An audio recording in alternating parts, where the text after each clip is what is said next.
broadcasting to you live from the Orion spiral arm of the Milky Way galaxy, the solar system, planet Earth, North America, the United States of America, no longer California, Los Angeles to be pseudo-specific. My name is BrianEngelman. Today is September 11th. Man, the hits just keep coming, huh? 2025 in this right here that you've stumbled upon. This great day. I mean, it's not a great day by any stretch, but it's a day and we can choose to make it great, right? This is the TNAM Daily Show, and you're watching on the New American Media. Thank you all for being here. Ooh. Good morning, Nick, and everybody. Thank you for being here. Nick was the person that broke the news yesterday. We were right at the end of our broadcast when we got word of Charlie Kirk and his assassination in Utah.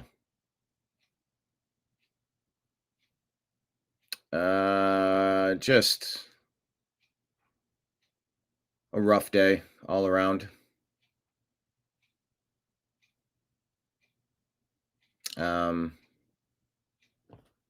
Rough is such an understatement.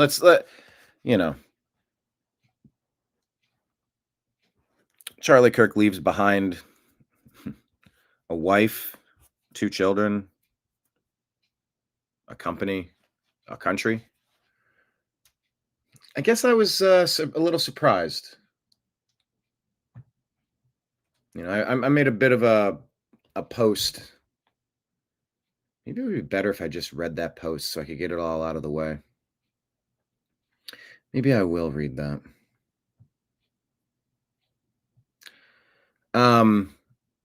He leaves behind some incredible work, some incredibly successful work. And today I don't know how much I feel like talking about 9/11. Although you start hearing these reports and you start hearing that there may be some foreign intelligence involved with the Charlie Kirk takedown. And it does just make you wonder. Makes you wonder, is this something from Israel? Is this something from Ukraine? Is this something from Iran? Is this something from Trantifa? Is this something from the regular cast of character Democrats? Is this just a lot of question marks? And you'll hear the same question marks of Ukraine, Israel, Iran, Trantifa, Democrats. You'll hear it across the board. Because in the absence of information, speculation runs rampant.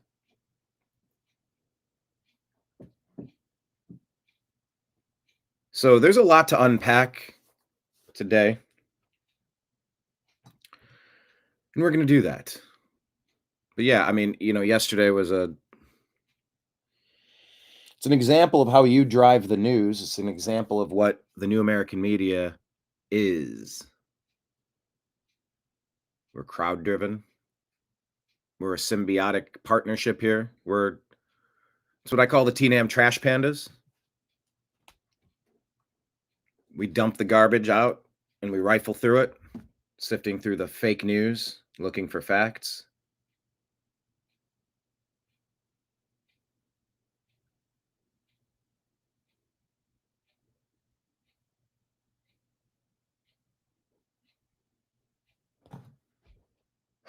Such a day. So let's dump the trash onto the table, separate it out, and see what we have. As always, if you have a story or an angle you want us to consider, tag us on X at American_media_. I'll put our links scrolling at the bottom of the screen here. And we're going to start today's show right now.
guide to the truth. TheNewAmericanMedia.com.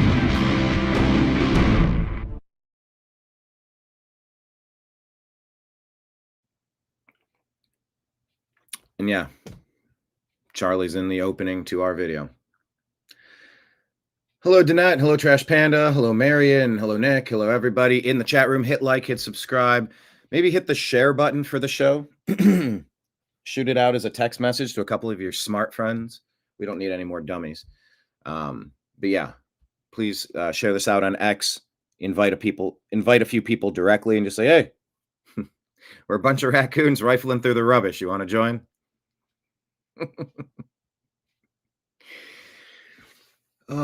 Special thanks to Bruce Engelman, Pastor Engelman, joining us yesterday. Who is that? That was Marion, I believe, said, thanks for coming in. We needed you today. Yeah, I think just reading that comment yesterday in the moment, I couldn't get the sentence out. It was touching, and it was true, and it was sad, and it was all just, I've had to give eulogies before, and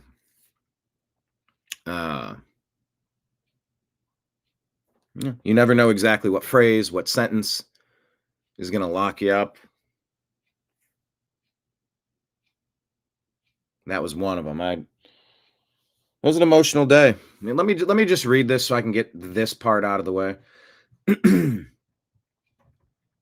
I had thoughts, and I put them on Facebook.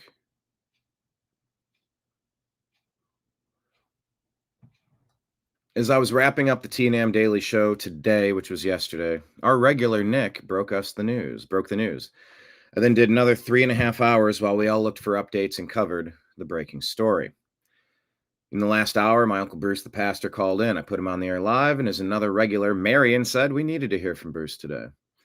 We said some prayers on air as we waited to see if a miracle update came through from the hospital. We were live when it was announced that Charlie Kirk had been assassinated. We sorted that out, shared some scripture, forced a few much-needed laughs out, and wrapped the show in a prayer. This attack comes on the heels of me receiving my first death threats and doing 14 years of TNAM content, creating almost 2,000 videos. I reported that terrorist to the FBI last week, took and shared all the screenshots, and it's all more than just a little bit unnerving. This attack on Charlie Kirk obviously hits home for me, since someone without Charlie's massive following like me has now become a target. The demons are panicking and lashing out. There is a war on common sense in America, and we are all next unless we get our act together, and fast. I ended today's show playing a brief interaction video walk and talk interview with Charlie from the 2018 Politicon in Los Angeles, as he is literally walking onto stage at the sold-out event. I'd used the word literally twice. I got to edit this. This is all sort of stream of consciousness. And I added little paragraphs here and there. I don't know. I was trying to get my thoughts out, and I don't know.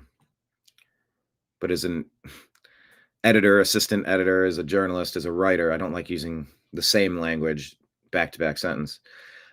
He literally had 0 seconds to spare, 0 time to spare, but he gave me 20 seconds and a soundbite.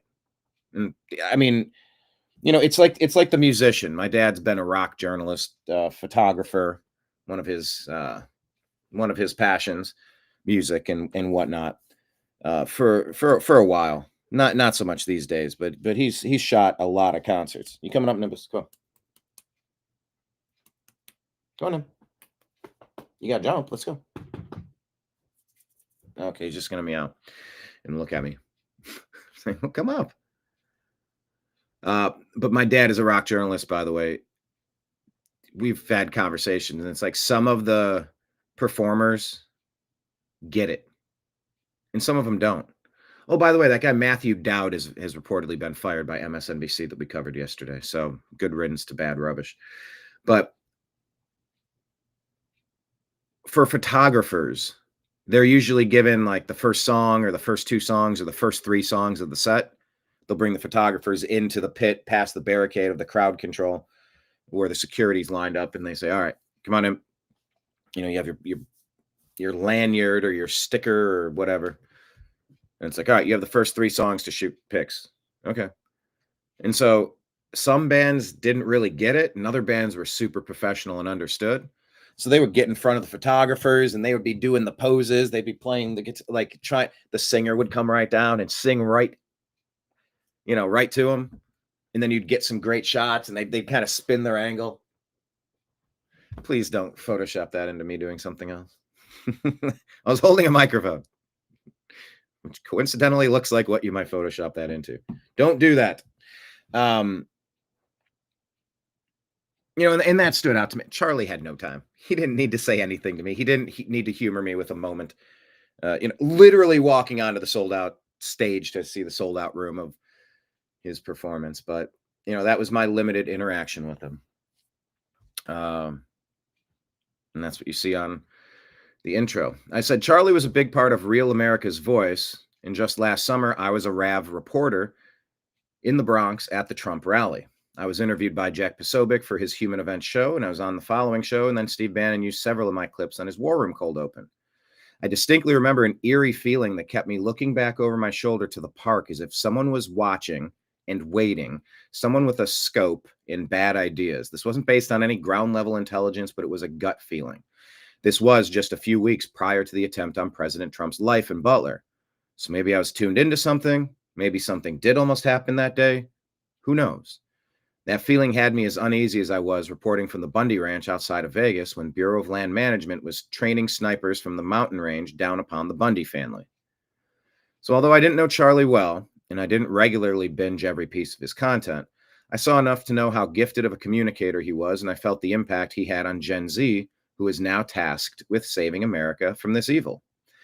Tangentially, I'll consider him a distant cousin that I brushed into at a family reunion. He was a legend in the search for truth in a world that simply will not stop gaslighting us about so many important issues of the day. As he told me in Los Angeles 2018, the truth always wins. And I agree. I said I'm physically, spiritually, and mentally exhausted at the moment for 100 reasons, so if I don't reply to your piles of messages right away, please grant a bit of grace. I truly believe this is a turning point for the USA. Rest in peace.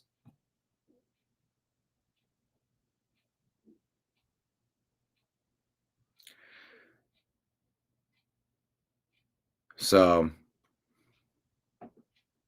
I had thoughts.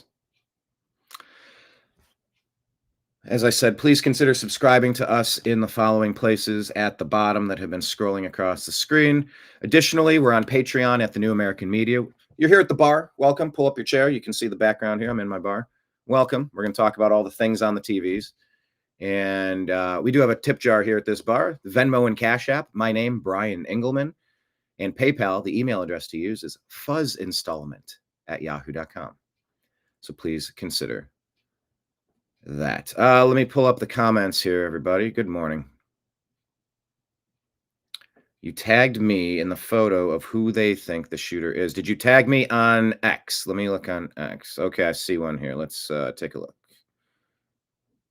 Oh, yeah,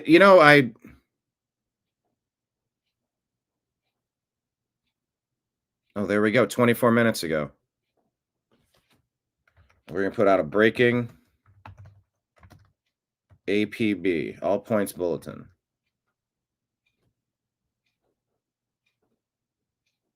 Let's share this screen at the very top of the show. Indeed, Kenneth, rest in peace, Charlie. Trash Panda, Texas, howdy. Okay, where's the... Let's go full screen here. Let's go full screener. That's as big as it'll get.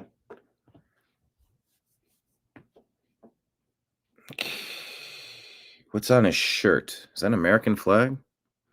FBI Salt Lake City says we are asking for the public's help identifying this person of interest in connection with the fatal shooting of Charlie Kirk at Utah Valley University. Man, I was hoping that he might have been able to survive. This is what they tried to do to Trump. They tried to take out President Trump like they took out Charlie Kirk. Sort of as Scott Adams said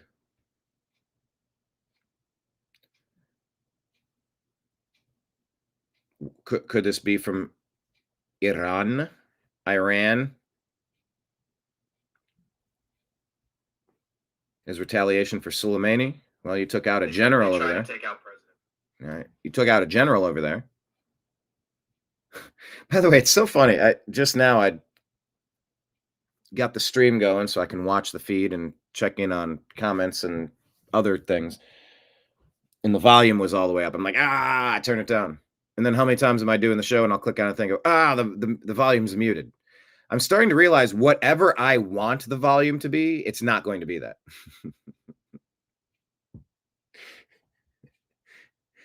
I scrolled past a post one time. It was like a parody of I don't know, an OnlyFans model or something, or just some Insta horror or something. Just shaking around in a bikini, dancing or something, twerking or dancing seductively or whatever. And then the text over top says, what was it? The text over the top. The audio was something random. It was like, all right, so today we're going to show you how to change the radiator. First off, you're going to need to pop the engine or pop the hood on the engine. Go ahead and locate the distributor, the spark plug. I don't know what. It's just throwing things out there. But the text says, we added a completely irrelevant audio so you don't have to panic and turn your volume down if you're watching this in front of somebody you don't want to know that you're watching this in front of. But yeah, when I want the volume up, the volume's muted. When I want the volume down, it's on 100%. It's like some days you feel like, I got nothing.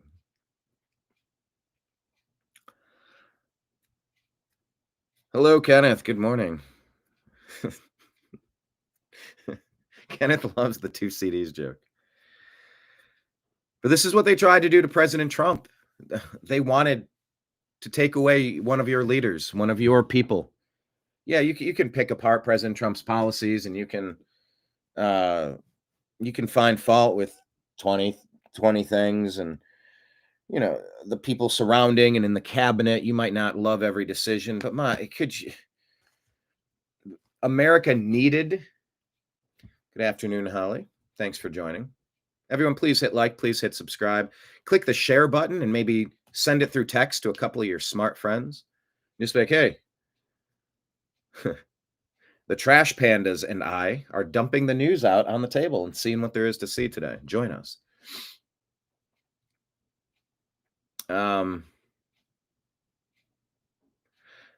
Anyway, let's just get to this. This is what they wanted to do to Trump. And the Soleimani connection is just like, well, if you know you can't get to Trump, what if you go to one of Trump's generals? No, not a literal general, but name somebody more influential than Charlie Kirk, reaching the youth. What's this going to do for in-person events in the future? What are we supposed to do with the violent left, the radical left, the terrorist left? They're domestic terrorists. We don't know this guy, his agenda. So I guess it's a little too soon to pin it on them if this was a military takedown from Israel, Ukraine, Iran. Iran is literally one of those. I want to stop using the word literally now. It's entered my lexicon and I need to get it out. I was saying Iran is one of those words I can't pronounce correctly. It's Iran, Iran. There's 2 or 3 or 4 ways to say it, and I just never know which way is the way to say it. All right, so this is the guy. Take a look. All Points Bulletin. Grab this and share this. Thank you, Coffee Mom, for sharing this. We have shared this now. Person of interest. An American flag shirt. Both hands empty. What's this video from? It's like a stairwell. Okay. Thank you for sharing. But everybody, please share it. All right, let me do it a little differently today. Let me buzz through X. Go to our profile. Do I want to do X? I just feel like if I don't do X first, I don't get to it. Well, Let me see here. Maybe I will just do Instagram as I usually do. It's been quite a... How are you all feeling today? Like, what's the vibe?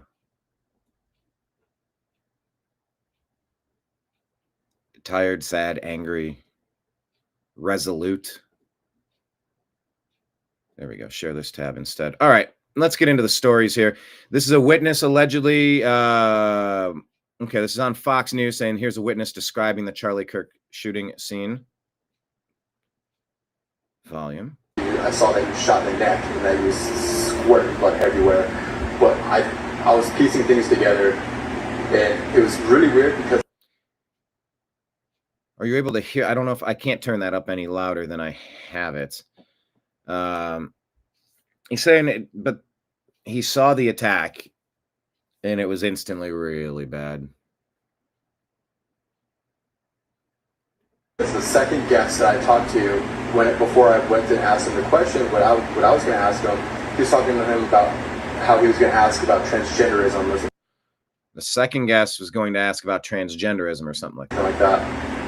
But nothing about shootings. And this is the irony that came to me, which was like, right when he asked that, not like 5-10 seconds later, he was shot.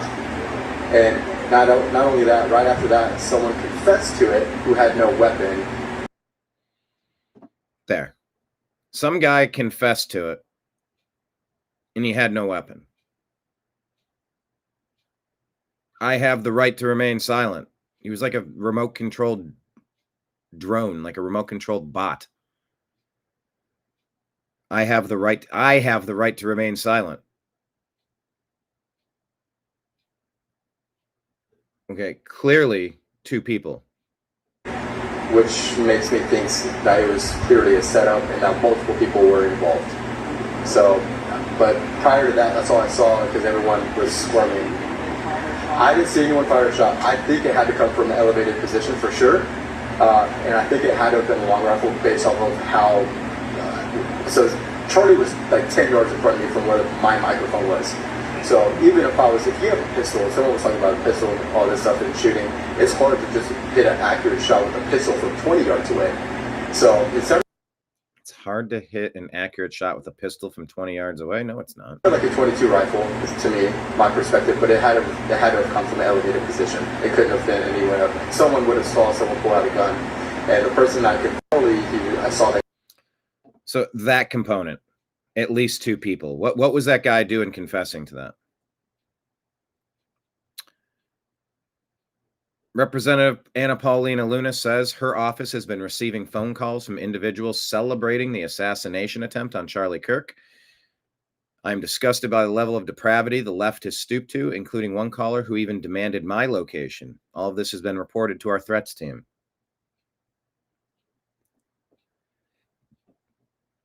We commented, Representative Anna Paulina Luna, we received death threats last week as well. The Democrat domestic terrorist machine has been activated. They've declared war. All right, I'm going to double check. Let's take a look at this and let me run a grok check. For instance, this is TMZ broadcasting. Ahmed Y says, this is so disgusting. All these people should be fired. You can audibly hear the chat. You can audibly hear the staff cheering as they receive the news that Charlie Kirk was assassinated. Scumbags. scheduled for 3 o'clock in Utah time, which is 2 o'clock Pacific, 5 o'clock Eastern. Janet, go to have somebody look at the Fox. Trump just posted that Charlie Kirk is dead. All right, so is this ready to pull the trigger when you get Trump cut in a second? What did Trump say? Yeah, who sent it? So what did Trump say? Yeah, Trump just said he's dead. Yeah, he just said it. Okay.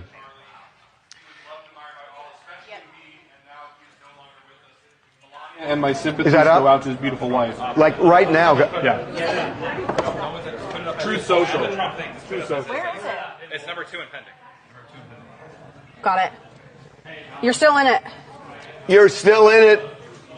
Okay. Get it up. Got it. Conference is scheduled for 3 o'clock in Utah time, which is 2 o'clock Pacific, 5 o'clock Eastern. Janet, go to. So you make the call. We asked Grok, and it said, no, TMZ staff did not cheer Charlie Kirk's assassination during a TMZ live stream covering the assassination of Kirk on September 10th, 2025. Laughter and clapping were heard in the background, which led to accusations that staff were celebrating his death. TMZ issued a statement clarifying that the sounds came from employees in another part of the building watching an unrelated car chase, not reacting to Kirk's assassination. Why would you cheer a car chase? That doesn't make sense either. They acknowledged the laughter was tone deaf given the timing and issued a public apology for the misunderstanding. However, some ex-users, that's different. Some ex-users and critics, including Laura Loomer, expressed criticism about TMZ's explanation, with posts garnering significant attention, questioning the plausibility of the car chase excuse. Despite the apology, public sentiment on X suggests distrust in TMZ's account, though no definitive evidence contradicts their claim that the laughter was and cheering and applauding was unrelated to Kirk's death. Why would you cheer a car chase? That doesn't make any sense to me. So anyway, there's that. What do you think? Do you think that was cheering because they found out Charlie Kirk had been assassinated? This is Javier Milei, Argentina President Javier Milei, here with Matt Gaetz and Charlie Kirk. Argentina President Javier Milei releases a statement on Charlie Kirk. The left is always and at all times and places a violent phenomenon full of hatred. The entire world lost an incredible human being. Spot on, President Milei, says Nick Sorter.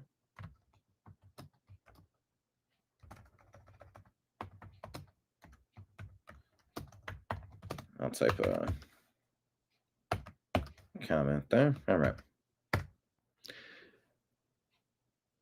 Yeah, Javier Milei famously has talked about shit libs, their violence, their stupidity, their arrogance, their bullying tactics, all of it. There's a global war against this stuff.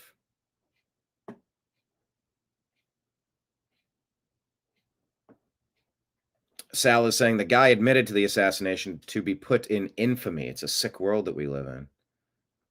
I mean, okay, so, you know, at a college event for college kids, I was starting to say this earlier and I moved on to another point, but I'm just surprised Charlie Kirk 21. Excuse me, 31. I feel like he's been a prominent figure for so long. It's just hard to think of him as that young.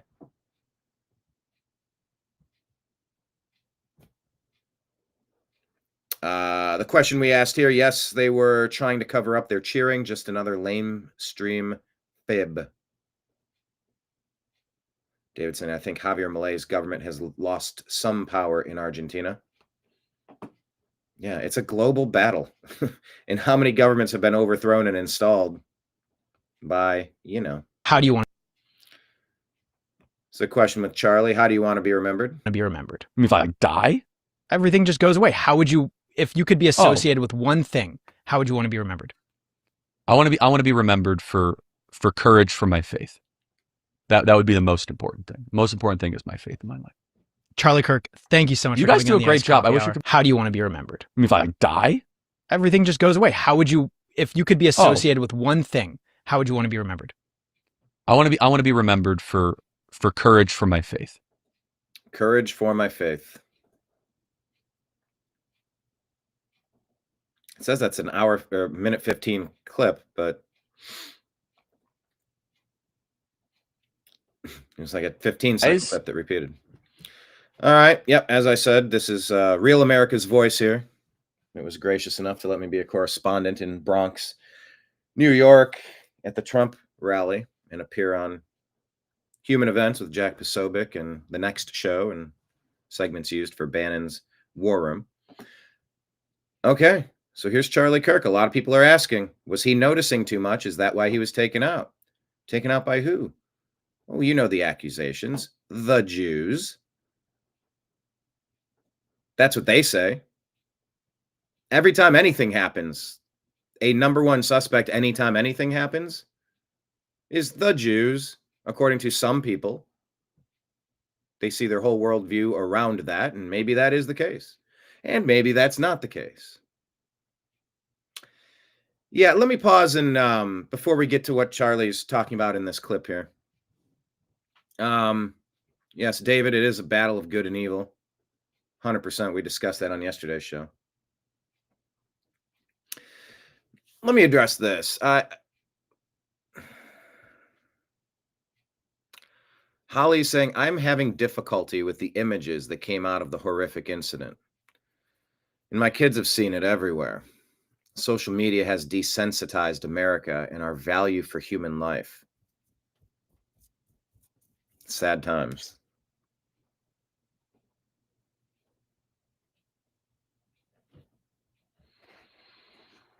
Kenneth saying, Jesus welcomed Charlie Kirk home yesterday. Certainly did. Yeah. I told, raise your hand. Did any of you go out to eat yesterday? I begged you to. No, I think I commanded you to.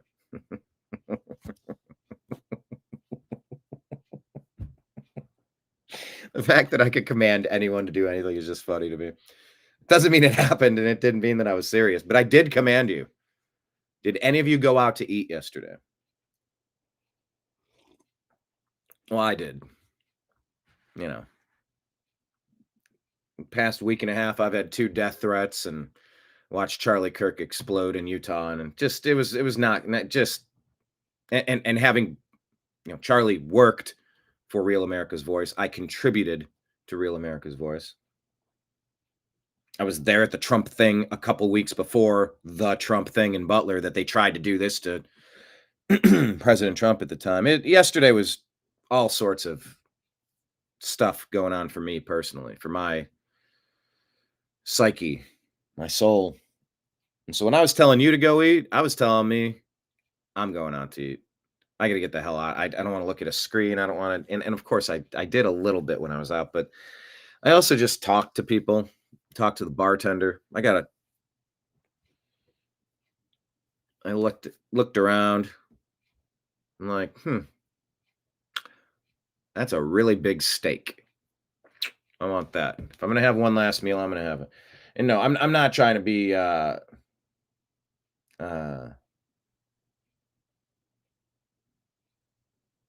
it just puts everything in perspective. Every meal could be your last. Every day could be your last. You know, every last thing that you say to someone could be the last.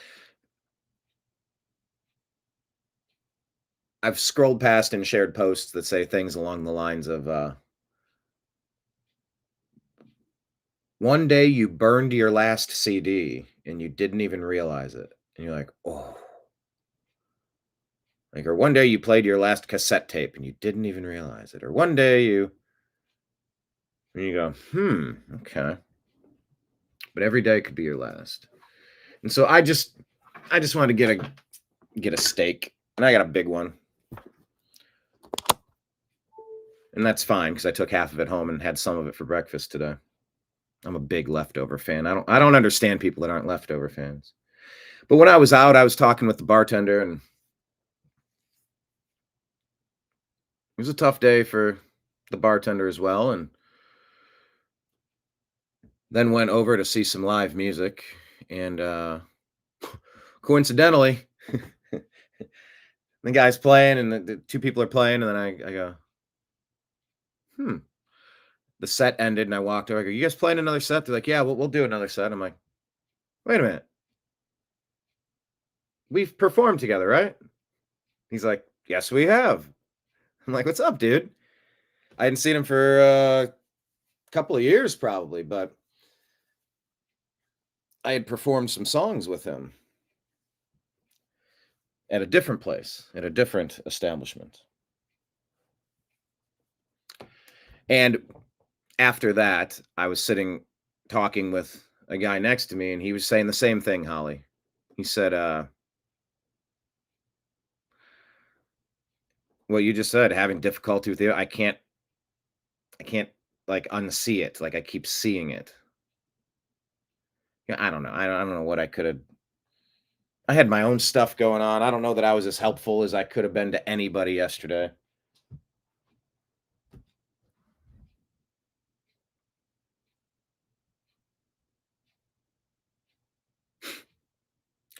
Then there was a whole other incident where that guy was sitting. Another guy came up. He's like, we're chopping it up. He's there with his girlfriend.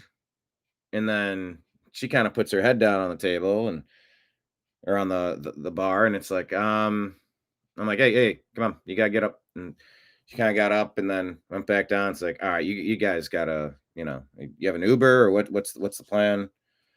And then her friend got concerned and then started freaking out and said her eyes are rolling back in her head. And then the other one's like, I'm a nurse, get her on the ground. And so I had to myself and I don't even know who was on. We had to pick her up and lay her on the ground. They had to start chest compressions and Narcan to bring her back. Don't even know. Like I just walked away when the paramedics. I walked out to make sure the paramedics knew exactly where to quickly go to. Then I just sort of peeled off, used the restroom. Like I wasn't there to help that guy. I wasn't there to. The guy that said, I don't like to drink alone. Okay, let me get you a shot. I'm like, on a day like today, I didn't console him the way I should, or counsel him. Dude bought me a shot and I just walked away. I mean, it was just chaos. It was chaos. This lady like started the chest and I went and thanked her. I'm like, thank you. But like, I could have been more helpful to him and I could have been more helpful to the guy saying, I can't unsee it. He's like, did you? I go, yeah, I've seen it. And I go, I have to see it. I hate it. But I can't comment on these stories unless I see what happens. Maybe it's kind of the reason why I don't prefer horror. Oh, excuse me. The reason why I don't prefer horror movies, I don't want to add extra fucked up images into my head. I have enough fucked up shit that I see from the news every day. Like, I don't need to add extra fake stuff that looks very real. Yeah, I wish I could have talked. Well, whatever. I mean, we were hashing a lot of stuff out, both of us. But it hit this dude pretty hard, too. Everybody was reaching out. I'm sure you had the similar experience. Yeah, Holly, a lot of us are having difficulty with the images. And there was a call to pull them. I mean, look, do we pull the image of Robert F. Kennedy Jr.? Or, I'm sorry, by the way, please put extra security and protection on all of Trump's team and just please get him out of the public a little bit. I don't, All right. But there has to be a historical record of what happened. Nobody wants loved ones or horrific things to be celebrated and mocked and used for but we also can't whitewash history. We also can't pretend these things didn't happen. We have to talk about it. 9/11 happened. Who did it? Oh, a couple of guys, and luckily we found that passport. It landed right in front of me, and it did. Oh, look at this. Oh, George, look at this. Oh, would you look at this? I found the passport. Did you? 24 years later. Who did it? Who did 9/11? So, on a completely unrelated story, here's Charlie Kirk on Real America's Voice. That Epstein, with his little friend Ghislaine and Ghislaine's father, Robert Maxwell, who was obviously a spy of the Israeli intelligence agencies, that there was something else going on here. Epstein was not some sort of whiz kid hedge fund manager. Epstein was playing a part.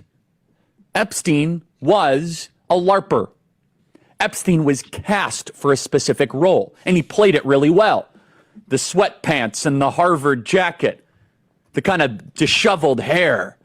looking as if he was so smart and above the clouds that he was doing advanced mathematic equations on the back of napkins. But if you actually go into some of the videos of people that met with Epstein at the time, they said he was awfully unimpressive when it came to finance and markets and economics.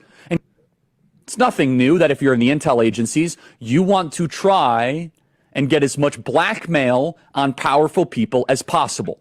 That's easy, obvious, right? Not hard.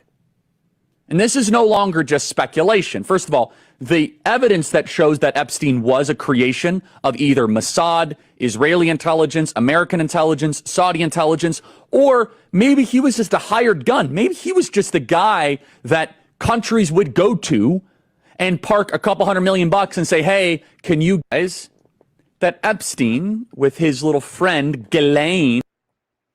There you go. So did this video lead to the targeting of Charlie Kirk? Will we ever know?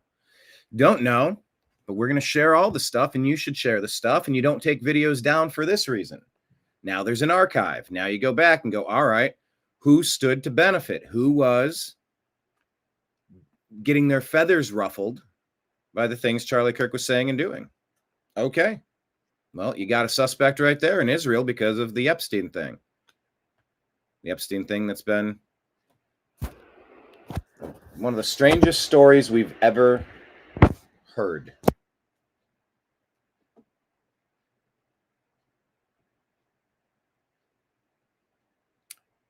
And you know what? This is the point I put in the title of today's program. Charlie Kirk embodied the agree to disagree energy that America desperately needs. 14 years ago, 14 and a half years ago, whatever it was, when I started the New American Media, I had many reasons for doing it. I was tired of being lied to, and I was identifying and calling out the BS. But I named my news show the Agree to Disagree Show. It's like, all right, we can agree to disagree. Like, we don't need to spend all of our time hyper fixated on the areas where we don't agree. Like, why would we just end up in a hamster wheel? No matter how hard we run, no matter how fast we run on a hamster wheel, we're not going anywhere. Let's move on. Agree to disagree, and let's talk about something else. And that was the point I was aiming at. And it sort of just became the news show, but it's been the energy of we need more conversations in America, not less. We need more conversations in America, not less. And Charlie Kirk embodied that. That's what Charlie Kirk was about. Charlie, who posted this? Ian Miles Chong says, Charlie Kirk was not a proponent of violence. He believed in debate, in the power of ideas, in verbal disagreements, and in resolutions. And he was good at it. Prove me wrong was his motto. He believed in free speech. And for that, he was killed. So was it the CIA? Was it Mossad? The FBI? A professional hit?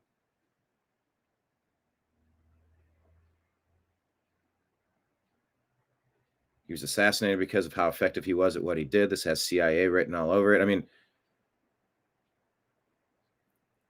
Alex Jones said, according to Vertical Margin, I don't know if it's true, but Alex Jones said, I'm shuffling through the comments. Alex Jones said, Charlie Kirk died like a Viking king with a sword in his hand. That pretty much sums it up. Libs keep proving they're not the party of tolerance and love. Charlie never called for violence. He only wanted to debate people who he disagreed with. The left responds by shooting him because none of them were ever smart enough to prove him wrong. Another comment from Sue. Just remember, Charlie Kirk was not an elected official. He was just a married guy with 2 kids who was speaking his opinions, and that got him killed? The hell kind of world are we living in? Over politics? Kelly, I'm absolutely in shock and heartbroken. We've all been in shock. We've all been broken by this. Difficulty with the images of this. This is what they tried to do to Trump. Also, trying to throw him in jail on bullshit fake charges after changing statute of limitations and coaching people to make accusations, allegedly. They wanted to Epstein him. They wanted to get him stolen, caged. They would have taken him out. They wanted to take out Trump. They tried to explode him in Butler. They tried to explode him on a golf course in Florida. They, whoever they are.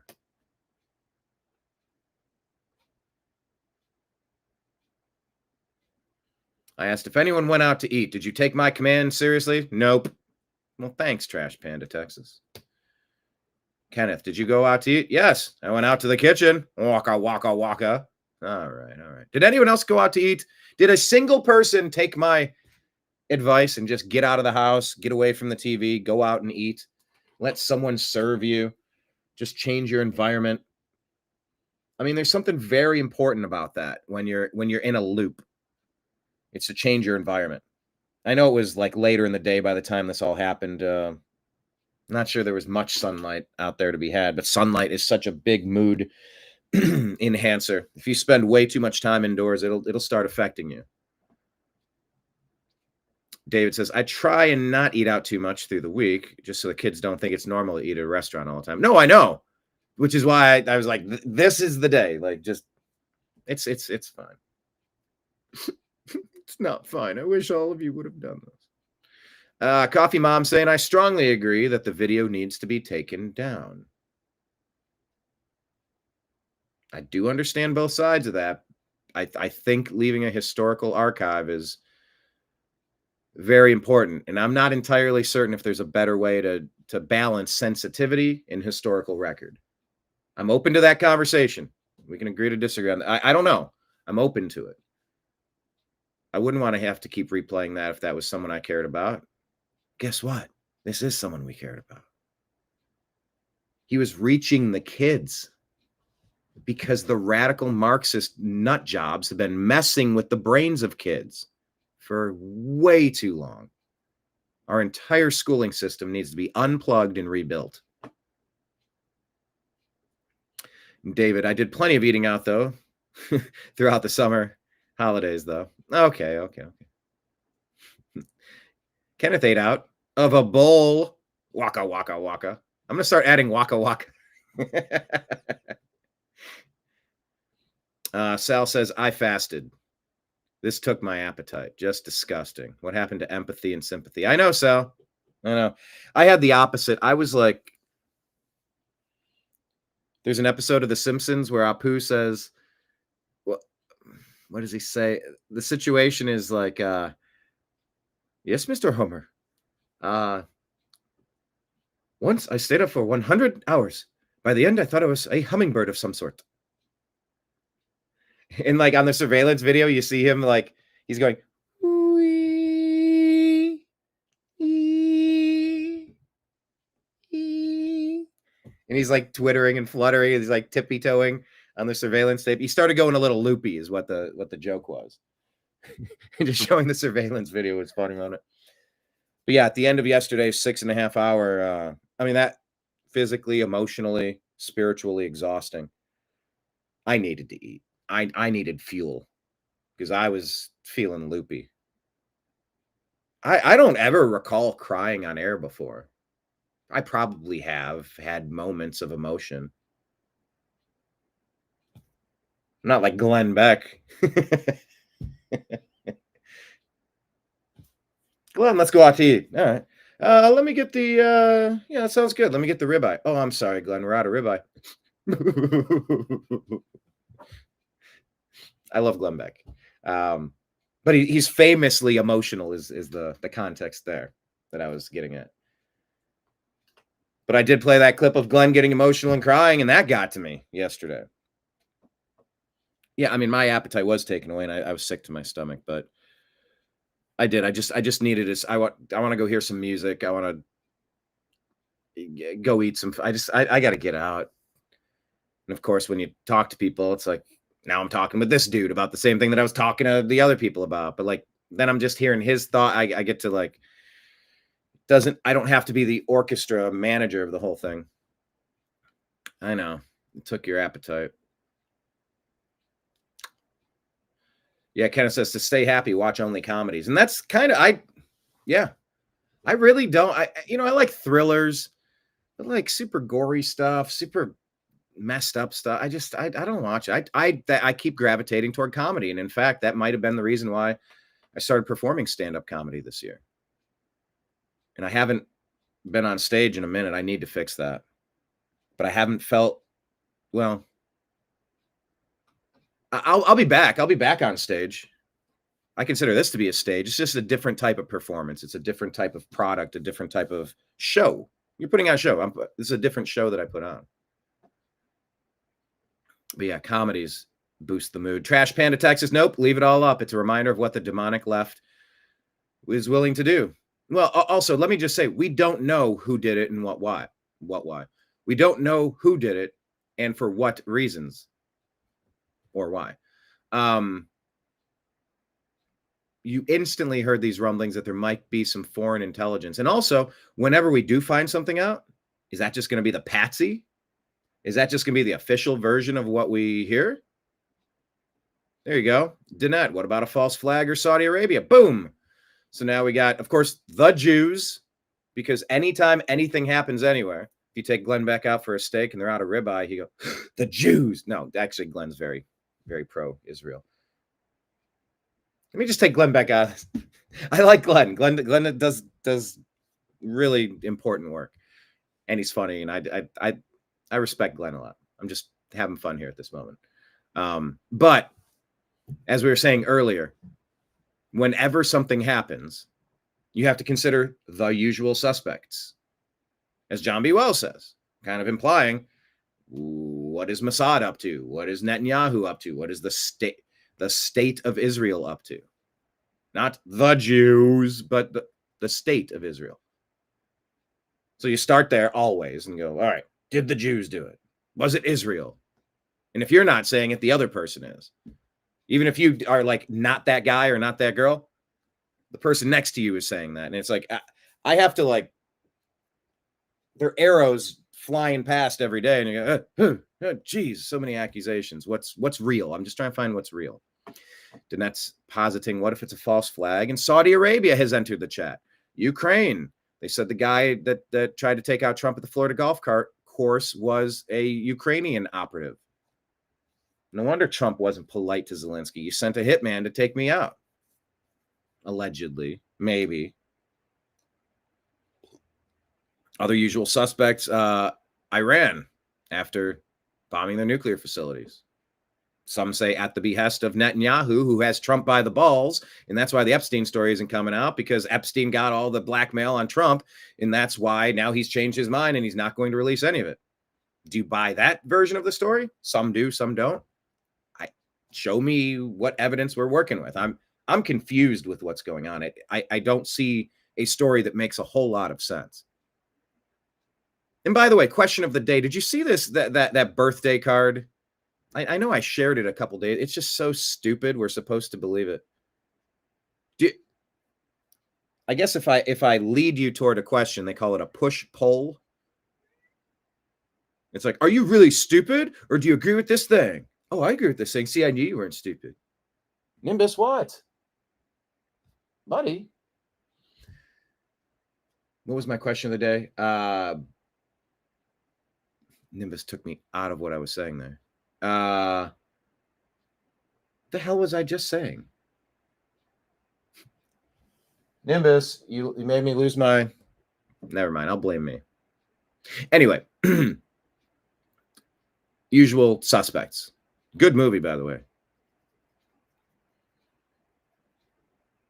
But we instantly heard that there was going to be foreign intelligence involved in this.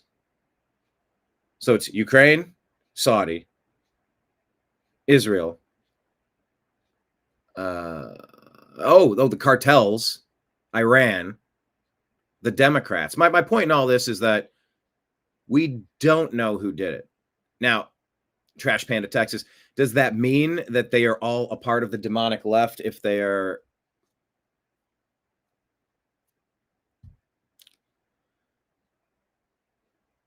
Does every anti-Trump thing mean it's the demonic left? If it's trans, that's the other one. Stephen Crowder has some information that there was stuff written on the shell casings, trans stuff. I'll get to that in a minute. A lot of accusations, 72-hour rule is in effect. Just be cautious sharing information and without, disclaimers or without double checking things or without really assuming that some of it might not be accurate. Nice callback yesterday, Kenneth. 9/11 can barely buy you a Iro and a Coke. A gyro and a Coke. Nice callback to yesterday's program about the gyros. Maybe it was that gyro talk that got me so hungry. A to D for you and me. Okay, let me ask. The FBI recovered a weapon. Why would somebody leave a weapon behind? So that's the other thing I'm so many thoughts today. I'm trying to batch them. Why would you leave shell casings behind with trans gibberish written on it? Why would you leave a rifle behind unless you wanted to get caught? Unless you were framing somebody and you had to plant some stuff. Oh, look, what's this? Oh, this appears to be a passport. Oh, so now we know that 9/11 was definitely not committed by any of the usual suspects. It was just an Islamic terror attack. You know what? We'll go to war with terror.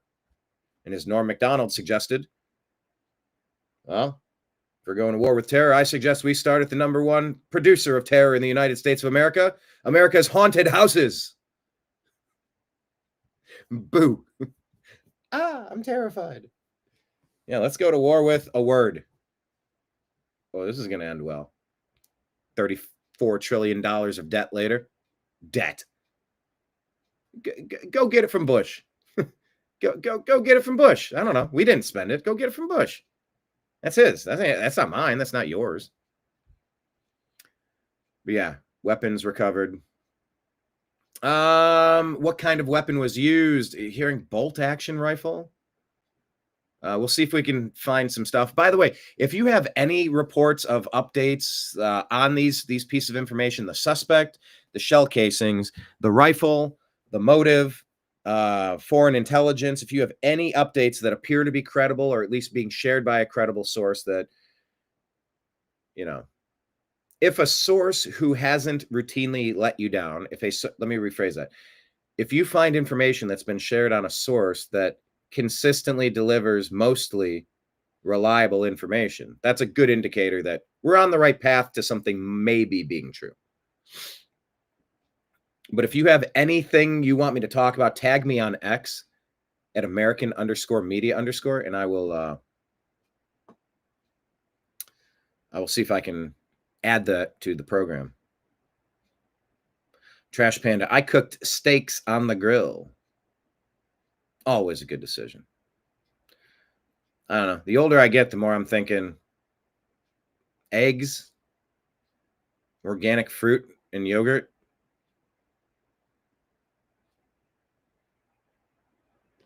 butter, grass-fed organic butter, some extra virgin olive oil, coconut oil,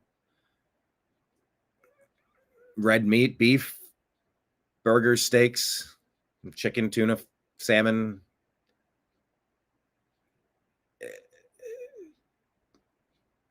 some vegetables, and like cans of soda water. I'm drinking Spindrift, I think it's called. I want to get them as a sponsor. They'd never want to sponsor your program, you weirdo. I like those Spindrifts. It's just soda water, and it's got like splashes of actual juice with no bullshit ingredients. Some of them have citric acid, which is not great. Citric acid's a no-no. But some of them are just, Concord grape juice, lime juice, carbonated water. And I just, it's no high fructose corn syrup. It's not 75 milligrams of sugar. It's just a little bit of fruit juice and sparkling bubbliness. Oh, it's so good. I think I want to get one now. But yeah, I've really tried to eliminate a lot of foods that, for good reason. Yeah, I've really narrowed things down. Holly, were you listening to the show when I told people to go out and eat? I'm just looking for validation. Did anybody listen to my commandment? Holly went out to eat. I was reminded how empty the restaurants were after 9/11. I figured yesterday's news probably created a slow day for local businesses. Danette went out to eat at a dinner party and a prayer meeting. There you go. Oh, I mean, yes, Sal, a rifle with a scope, of course, yes. Anything, whatever that they're saying, 200 yards away at the rooftop, and you can see in some of the videos the person it looks like the shoot. By the way, can we, with our drone technology, why aren't there drones hovering to look down on the tops of the roofs to stop this stuff? Because someone has to get up there and get comfortable. It's something that should be detectable. Look at it. Look at it.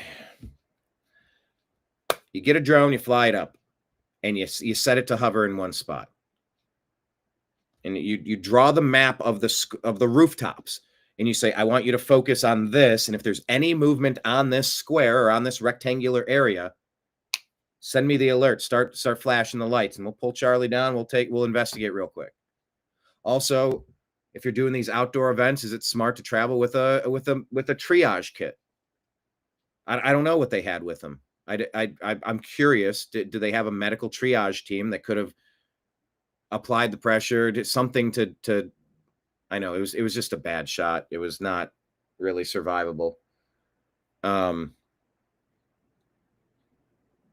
yeah, anytime something bad happens, I start thinking, like, would they travel with a field trauma kit, stuff that like a medic on a battlefield would have to just, you got to treat every wound that you could imagine, all sorts of terrible stuff, along with pints and pints of Charlie's exact blood that he would need, that you could use. Oh, he lost a lot of blood. Okay, well, fill him up.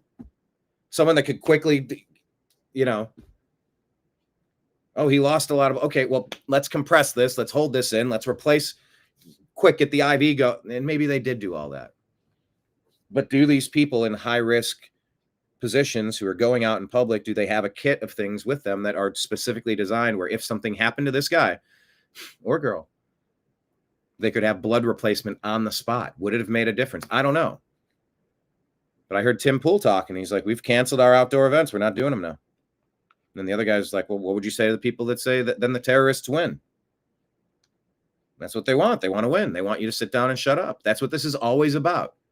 You either agree with Barack Hussein Obama and all the crazy shit that he's helped usher in over the past 20 years, or you have to be destroyed. Financially, have your reputation destroyed with all sorts of slanderous words, or physically destroyed. But yeah, hearing 200 yards, rifle with a scope, absolutely. I mean, that was one of the major comments you keep reading is that was a professional shot. That was a professional hit. What about BB? Yes, one of the usual suspects, the leader of the usual suspects, some people say.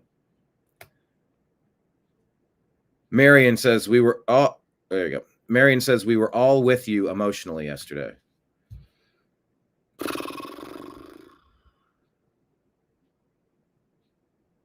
Yeah. Sometimes I lean on you guys. It's girls too. Shut up. Y'all. I rely on y'all sometimes. Or all the time, every show. You think I'd be doing a show if I was just, well, let me not even say that, because I feel like I'm talking to a brick wall sometimes. Obviously, our TNAM regulars, our TNAM trash pandas are special and you're awesome. But sometimes when you see Charlie Kirk with millions of views, everything he does, it's like, how does one person get every view? How do I get that level of views? How do I reach that? And it's important that you not play a hate, or be jealous of other people's success. But it is interesting how like 25 to 50 people are allowed to be super successful in commentating. And a lot of other people fighting for scraps. But then again, that's the music industry too. Although the payola scandal might be exposing why. Finger on the pulse, or finger on the scales.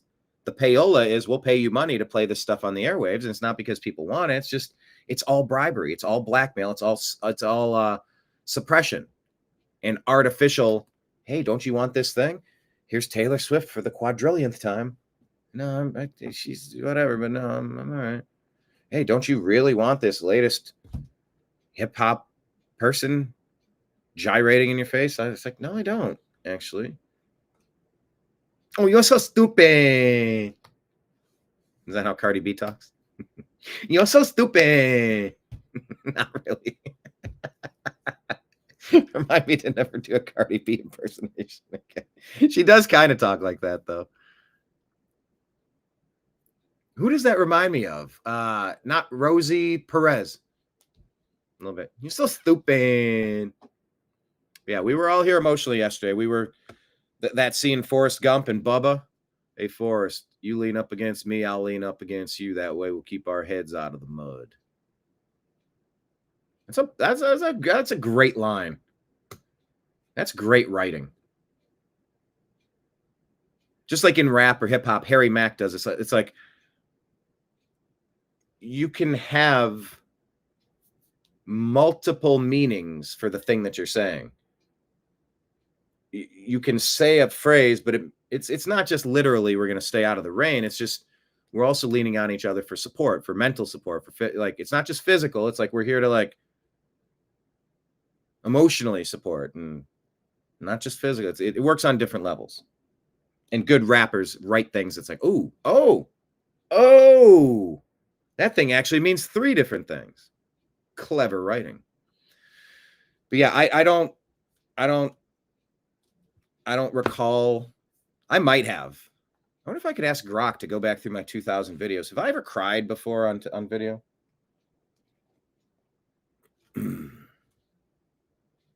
Yeah, I tried to hold it together.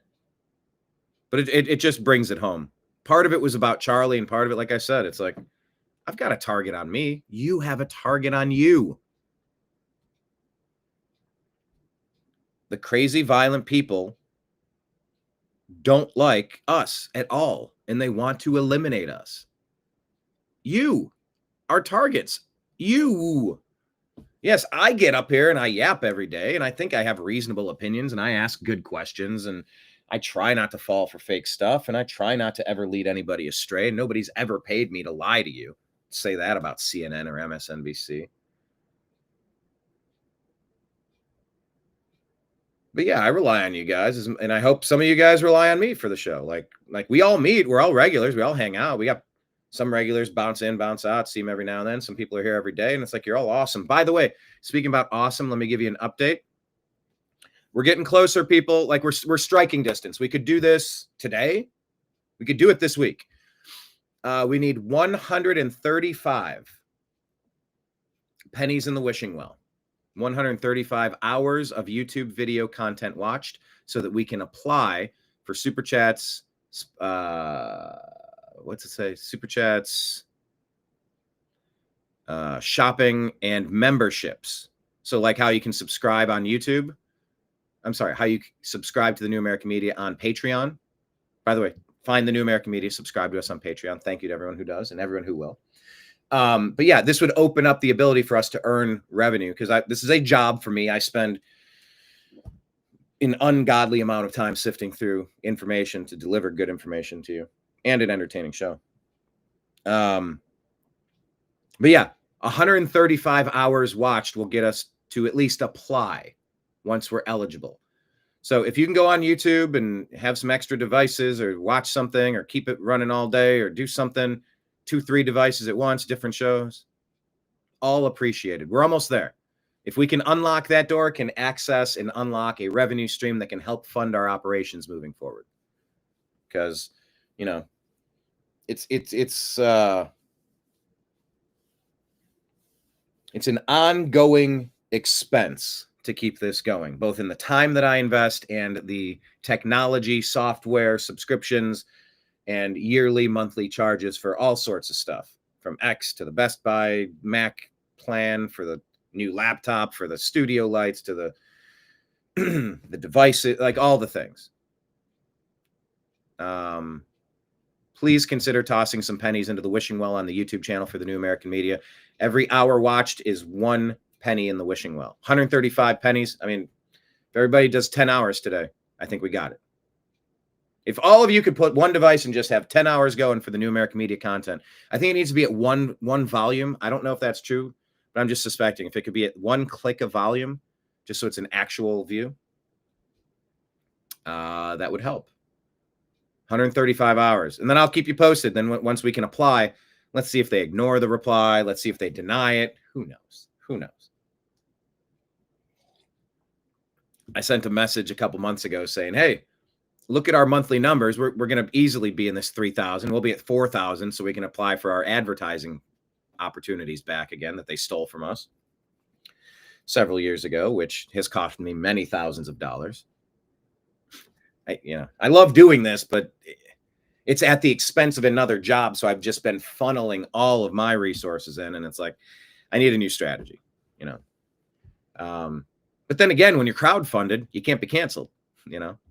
Yeah, you could go after PayPal, or you could go after Venmo or Cash App. That's why I have 100 places to like put tip jars out. See what, come find us, you know?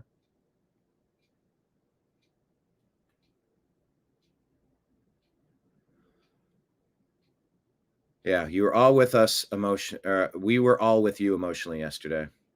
Well, I hope we helped each other get through it. Like we were all experiencing a traumatic moment yesterday together. And we did try to add some levity. I think Bruce got a little pissed at me because I was doing my Bobby Kennedy so well. He didn't want to laugh. I could almost see his face. Like, why are you doing this? Why are you making me laugh right now? Because he's like, and I think Bobby Kennedy needs to be very careful about his security. So of course I chimed in at that point and told him that I am working really hard. Anyway, Kenneth bringing some jokes. I ran, I panted, I stopped. Yeah, there you go. I ran, I panted, I stopped. Yeah, so that guy saying I have the right to remain silent, like an old white guy, which is the wimpy whites or the liberal whites, the white liberals that are the biggest threat to America, said Malcolm X. Some old white guy like was confessing to the crime to take people off of the track. David says the fact that this individual is still on the run, something tells me the deep state's involved again. Oh, that was the question I was saying about the birthday card. No, thank you. No, I don't believe the birthday card was real. The birthday is so stupid. So stupid. You tell me President Trump, or just Donald Trump at the time, the real estate mogul, Donald Trump. Hey, let's not tell everyone about our little secret. Wink, wink. Give me a break. The signatures don't match as well. Marion says, no, I don't believe it's real. All right. Yeah, how did the guy get away? I don't know. Demonic left is anybody who hates our or my values. I could just say demonic thugs. Yes, demonic bullies. Yeah, don't forget it. They didn't just find a passport on 9/11. It was a perfect passport.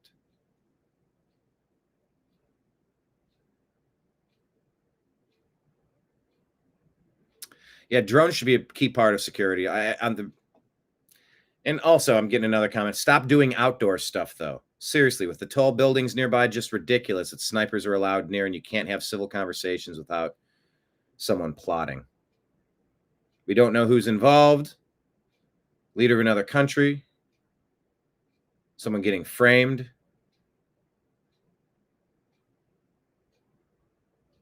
Why did it take us a day to see images of the shooter?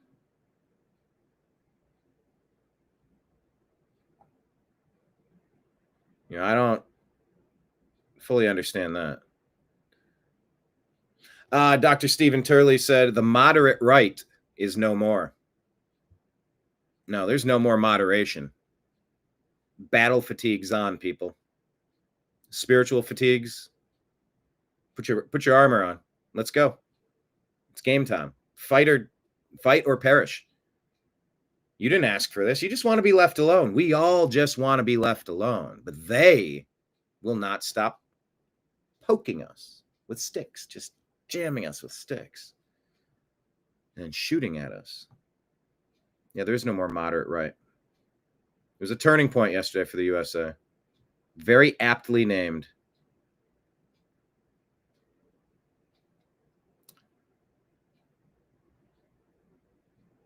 Right. Let's see, David. It doesn't seem like the job of an amateur. I mean that was. They almost got Trump and Butler. He went like this when he wasn't supposed to. Like it was right there, and he like it. Like if he didn't do what he did when he did, Trump was done. I am sick of this stuff. I've never called the only thing I've ever called for, and I've actually prayed for Biden, for Kamala Harris, for Barack Hussein Obama. I think I specifically said a prayer, something along the lines of, "Dear Lord, please watch over and protect Barack Hussein Obama or Joe Biden or Kamala, whoever it was at the time, so that they can make it safely to the point," how did I phrase it? "So that they can be charged for the crimes they've committed, then found guilty by a jury of their peers, and then, if that's treasonous, dealt with according to the rule of law, which is a capital punishment. Please keep them safe so that we can convict them with capital punishment crimes."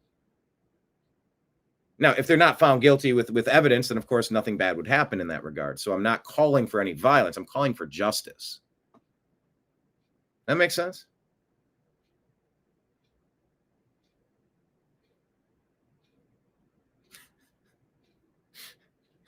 Sal, what is that comment? "Hand me the keys, you chicken."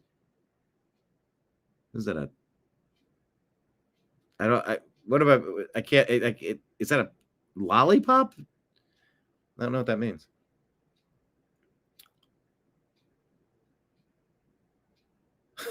They'll go from hip hop to hip replacement soon. Nice.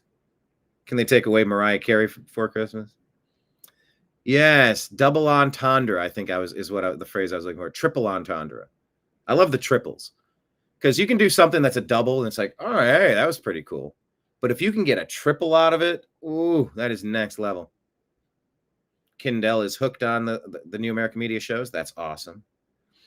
Hey, Holly's running for political office. Bravo. This has made me think long and hard. I'll always be mindful of the risks. I hate that you have faced threats of any sort. Uh-huh. Yeah.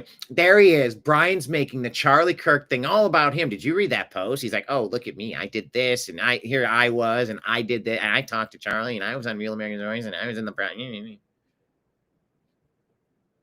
Yeah, on a day where we lose Charlie, I met the man. I spoke with him briefly. I talked about it. It all over every connective tissue of that event and the threats from last week are like, they're all rocks falling on me at this point. I'm like, I am tangentially connected like a distant cousin you met at one family reunion 6 years ago. I didn't say Charlie was my best friend. He wasn't. I didn't know him well at all. I didn't know him. Hi, I'm Brian. What do you think is happening in 2018 where he says the truth will always win? That's what's happening. And I got to go to this event. I'll talk to you. I don't even remember if I watched that event or if I went to another. I'm really trying to remember. I can't remember what happened after that. I might have had something scheduled and I had to run somewhere else, but I happened to catch him out of the corner of my eye walking. I'm like, oh, I got to grab an interview with him. I didn't know he was walking into a soul, or did I? It's a little hazy from 2018. But yeah, these threats from the left are just atrocious. And we don't justify or call from violence. Excuse me. We don't justify or call for violence on the right. We're not doing that. Yeah, glad you're getting involved, Holly. What are you running for exactly? Sal says if you have good security, they will have the drone stuff. Yeah, and Charlie did have his own personal security too. Danette saying I need to make Trash Panda merch. Yes, it's on my list. You should see my list. What I need, what I need is an empire. What I need is a war chest. What I need is the proper funding so that I can hire a few people that do all of the things, so that I can orchestrate and collaborate and coordinate the strategy. I have to do everything. It gets more than a little exhausting. And, I'm not an expert at everything. I'm not great at everything. So whether it's the business side of all the things, and I mean like the legal, the compliance, the city, state, federal, like it's just there's all sort of stuff you have to handle. And then it's like, yeah, I'm an idea guy. All right, Trash Panda merch, go. It's like, well, someone has to create it, someone has to launch it, someone has to upload it, someone has to get the right dots per square inch or the resolution or the pixels or the anyway. Yes, it is a good idea, Trash Panda merch, but we've only had the Trash Panda name, the moniker, for a couple of weeks, right?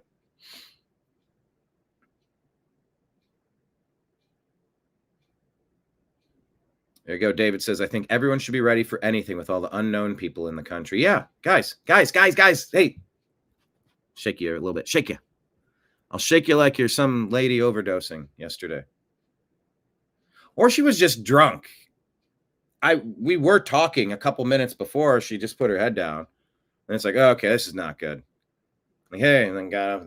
But then, yeah, the eyes started rolling back. It's like, is this something different than just being drunk? Like now with all these overdoses, the fentanyl, the Narcan, like it's a dangerous world. I would maybe advise that you grab some Narcan and just kind of keep one in your purse, keep one in your car, keep one at home. It's just people are accidentally being exposed to this stuff. Like they're not even doing the drugs, and it's like interacting with them somehow. Really weird. But yeah, be ready for anything. Unknown people in the country, 40 to 50 million illegal alien invader sleeper cells, strategically placed all across this country to activate at a moment's notice, potentially. Are you ready? Are you trained? Do you have something near you right now? Question of the day. Within arm's reach of where you spend a lot of time, if that's your desk, if that's your table, if that's your whatever, wherever you happen to be a lot, do you have something within arm's reach to defend yourself and your family? Question of the day. Do you have more than one thing in different places? So that if you're in a different place, if you're on the second floor, if you're inside, if you're outside, if you're upstairs, downstairs, whatever.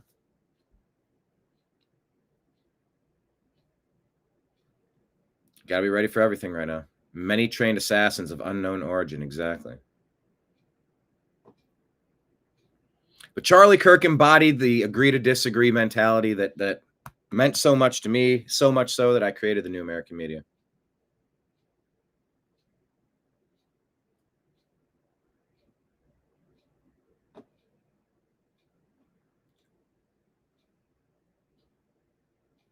And they took him out. He just talked. Not even a politician. Question of the day. Oh, heck yes. You would be shocked. Kenneth has an arm only by him. Are you armed? I have arms. Not arm's reach, but in my house. And that's part of it. It's like, if you hear something that alerts you, are you ready to grab something and be ready? I mean, that quickly.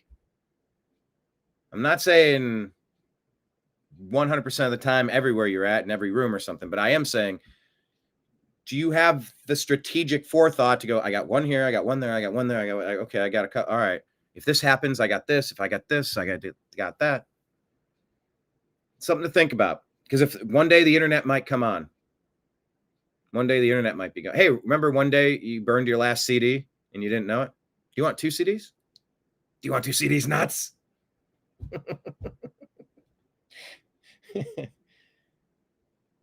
Yeah. One day you burned your last CD and you didn't realize it, but one day you might need to grab something real fast and it might not be close enough to help you. That would be the ultimate. Oh, come on.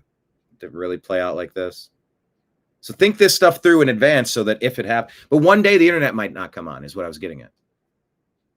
If I were a bad guy, I got all sorts of ideas of stuff I'd do if I were a bad guy, which is why I do this show. Cause I'm like, oh my God, if I think of these things I need to prepare against, Lord knows what other people are doing with their vast resources and budget. So they offed Charlie, but he embodied the agree to disagree spirit. And that's a damn shame. Peaceful dude speaking, took him out. Similar to the Jesus story. Hey, yeah, we did a live stream on election night 2024, a very emotional moment. Let's relive it with Charlie. Fox News decides Donald Trump is president of the United States. We've got our republic back, folks. Let's go. There it is. Everybody should remember this moment. Look, I'm gonna echo Charlie from earlier. Remember where you were when this happened. Music. Why is there music in the background? I don't want to get a copyright. Remember where you were when you realized that the Remember when you realized that the Uniparty and the establishment decided it's time to participate. Look what you guys have done. If anyone deserves to get tears in his eyes, It's Charlie Kirk. No one has worked harder for this moment than him. gotta hear some words here from you. All this together, my man. Let's hear it. I am just humbled. I can't play it because the music. Humbled by all this. It's just God. It's all God. God alone. That's all I can say.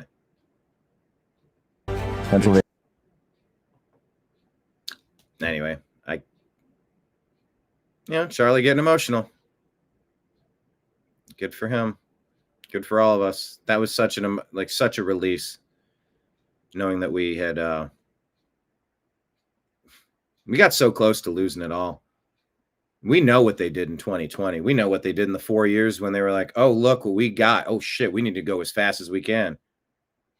Then they got so cocky and so over the top, thinking that they were going to be able to act this way with impunity forever. I was hoping I was going to wake up to find out the arrests happened last night, that this activated something in President Trump, and he decided no more. Sadly, we have to wait for another day. Maybe tomorrow we'll wake up to mass arrests. Or not. Marion remembers his emotions on that election night. Yeah, it was something else. Charlie Kirk said, shared by Paul Joseph Watson, assassination culture is spreading on the left. 48% of liberals say it would be at least somewhat justified to murder Elon Musk. 55% said the same about Donald Trump. In California, activists are naming ballot measures after Luigi Mangione. The left is being whipped into a violent frenzy. Any setback, whether losing an election or losing a court case, justifies a maximally violent response. This is the natural outgrowth of left-wing protest culture, tolerating violence and mayhem for years on end. The cowardice of local prosecutors and school officials have turned the left into a ticking time bomb.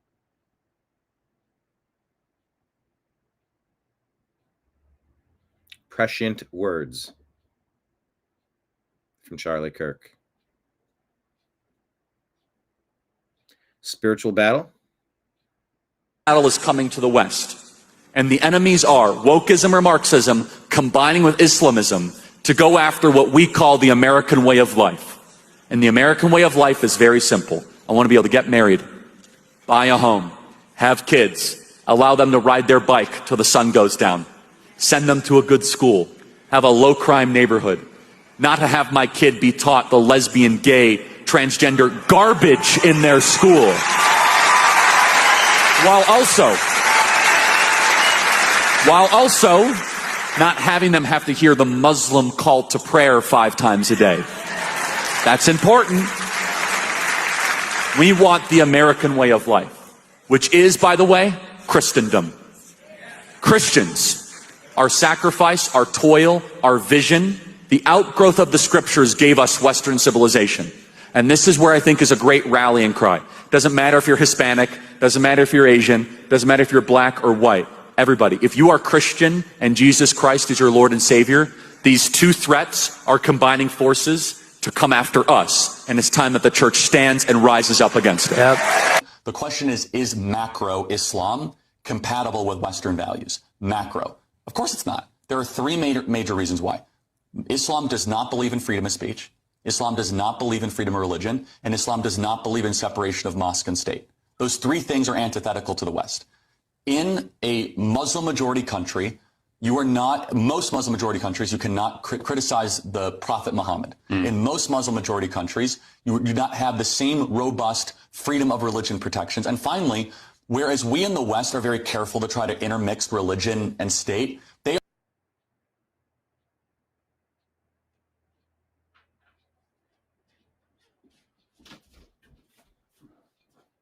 Oh, I thought there was a second part to that. Okay.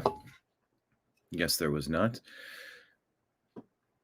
I mean, don't you just want a place where your kid can ride the bike till the sun comes down? Sun goes down? And yeah, the combining of the radical Islamists, the leftists, and they will eat their own, they will go after society. Look, we're today's 9/11. We're not even talking about 9/11 today. Who cares about 9/11? Well, you better. Look at Dearborn, Michigan. Look at New York City. Look at all of Europe. There's an effort to take over every place in a global caliphate right now.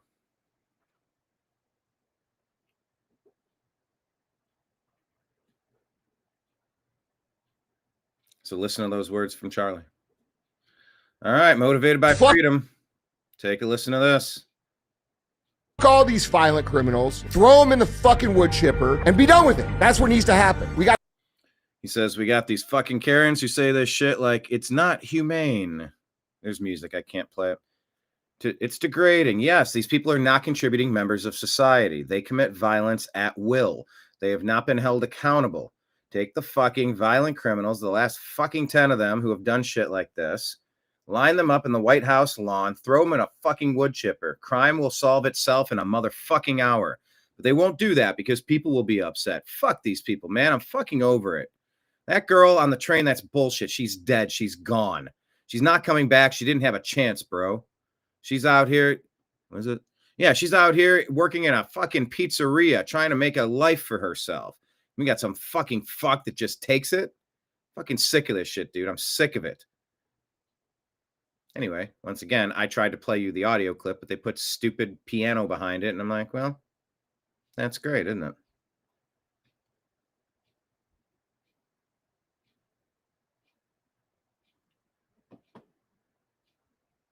I wanted you to hear his words. Anyway.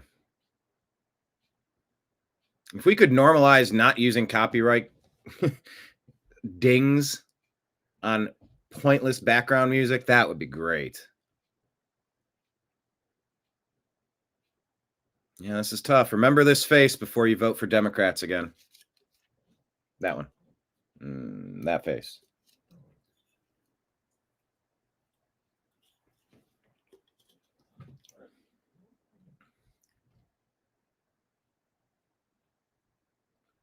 It's their soft on crime.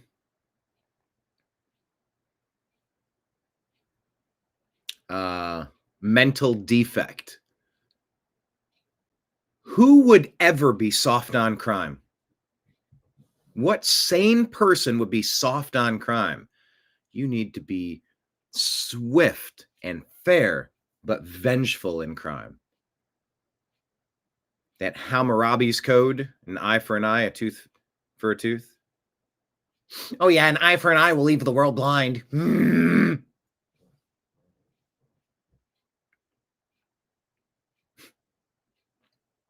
You erase the mistakes. That human being, by the way, he's claiming they put something in him in the jail.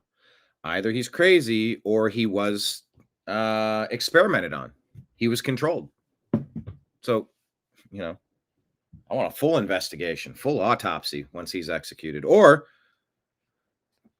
investigate him now and maybe just find out study him. I don't know. I'm very curious about the claims that he said somebody put some foreign object in my body and they're controlling me. Something along those lines.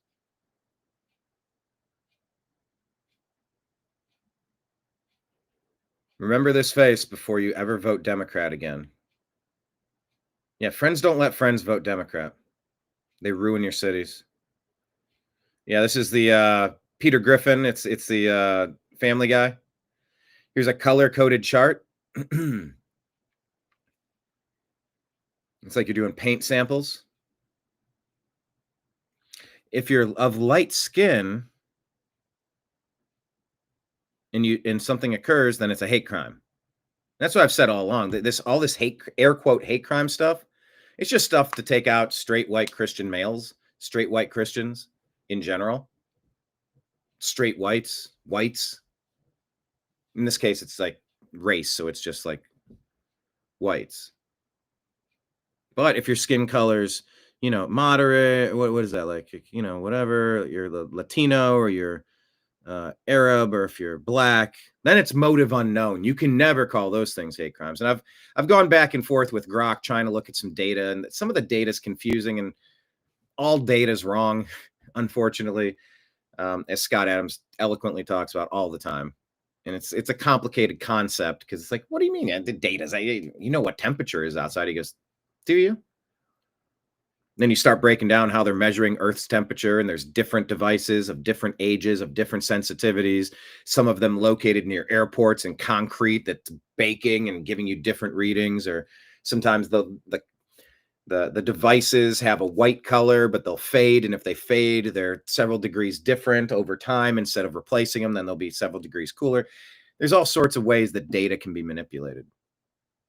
But it's always been my suspicion and my observation that the whole hate crime thing has just been used as a weapon to demonize white people. And you see what's happening. I got that white girl. I got that white girl. Yeah, that's wood chipper time. Sentence this guy and, convict him of what we just watched him doing, give him his fair trial, and do a pay-per-view. Do it on the White House lawn. Do it at the State House in North Carolina, and say, let this be a message to any other madman that ever attempts to pull some racist shit like here against a white person. You're gone. What do you mean against a white person? It sounds like you're calling for a racial... No. I don't want to see violence on any person. But we shared on Instagram. Did you see what we shared on Instagram? Let me see if I can click on the page. Take a look at this.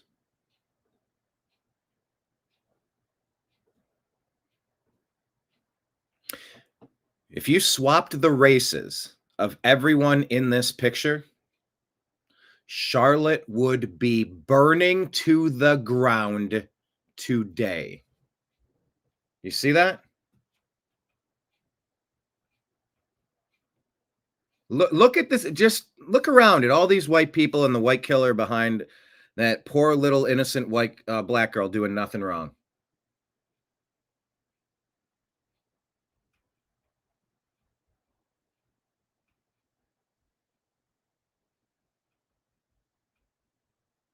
Just let that soak this image up. Look at it. Anytime there's some accusation of race playing a role in something, instantly flip it and go, let me consider what this would look like if the circumstances were different. Oh, Charlotte would be burning to the ground today. Why isn't it today? Because Democrats aren't encouraging it or allowing it. And because the white population is not doing it. Why is it okay to do things the other way around? That's the part that doesn't make any sense.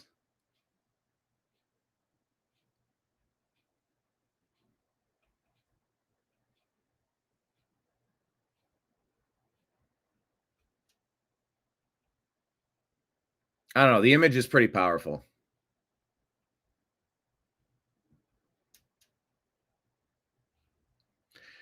Somebody just got kicked out of one of my groups, which is fine. That's why I have administrators, admins, moderators.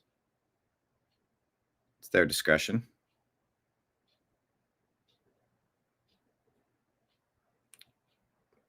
Anyway, yeah, reverse the races and just tell me it's okay for all these people to just be sitting around watching this.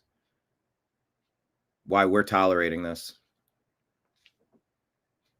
Damn those dirty Dems, unholy hooks. Exactly. Yeah, and once again, let's compare. If a crazy black guy does something, how often do the Democrats start dribbling out the phrases mental health crisis? Oh, okay. But when Daniel Penny has to subdue a violent sociopath who's threatening and scaring everybody on that enclosed train, threatening to kill them, you call that racism if you're a Democrat. We don't. We're normal people. Democrats are not normal. Their policies, their ideology, their messaging, none of it's normal. None of it's good. None of it's healthy. None of it's accurate. It's all fucked. All of it is fucked. That's why they have about a 19% approval rate, and I think that's too high. And if there was any way to decouple abortion from the right, they'd have 5%. You'd have a couple of trans people. You'd have a couple of... If you could undo the decades of brainwashing to non-whites in America, they'd be at 5%, 2%, 1%. They're a domestic terrorist organization, the Democrats. You don't call to burn down the cities and bail out the Minnesota Freedom Fund, getting the violent rioters set free again, cashless bail. No, just let them back out. They're our foot soldiers. They got to do this, or else we're not going to be able to maintain our power and control. We have to cause chaos so that we can maintain our position of power. Yeah, they'll call this psychopath butchering this lovely lady in North Carolina a mental health crisis. Oh. But subduing a nutbag, threatening to kill people around him, well, that must be racism. That guy had to stand trial. Can you believe that? Shame on these cities for letting the crazy people out. Keep them safe. Build a big facility in some shitty part of your state. Your snowiest area, your desertist area. Desertist isn't a word, you nitwit. And you trumped in like educated voters. No, indoctrinated. When you say educated, I'm hearing you say indoctrinated. I have a bunch of degrees. Yeah, you're a people pleaser who regurgitates what your Marxist professors are feeding you. You've been brainwashed and manipulated, indoctrinated with crazy shit. That's not educated. That's literally the exact opposite. Anyway, but yeah, double standard in lying legacy media reporting, of course. This dude saying, stop saying it was a mental illness with this guy. I really wish they found out who started that GoFundMe for Buddy ass that stabbed that lady on that bus. I swear. Some of y'all need to be hunted down and beat. Y'all making up these weird ass excuses talking about mental health played an important part. So fucking what? He need to be under the jail. His ass still need the chair. What the fuck does that mean? Knock it the fuck off. He wasn't that crazy. It was other men on that goddamn bus. There were males. His ass ain't pull that shit with a man. He pulled it with a woman. His ass wasn't that goddamn crazy. His ass seen a victim. He seen an easy one, an easy kill, and he took it. Y'all talking about some goddamn mental health. Everybody ain't just mentally off. A lot of these motherfuckers are demons. And y'all keep giving them excuses. That man was a demon. That's it, that's all. Y'all talking about mental health. So goddamn what? Weird as hell. Yep. Not one of those men tried to stop him or help her. Not one. One of them did at the end.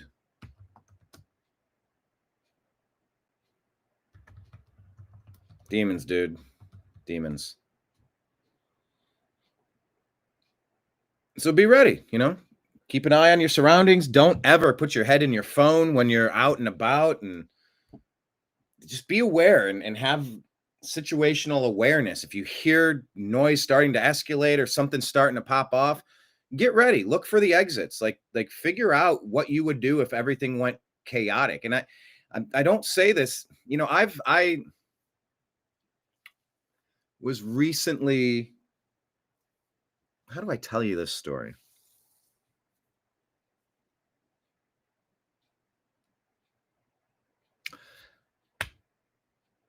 I had a conversation, and there was something the person needed to know about.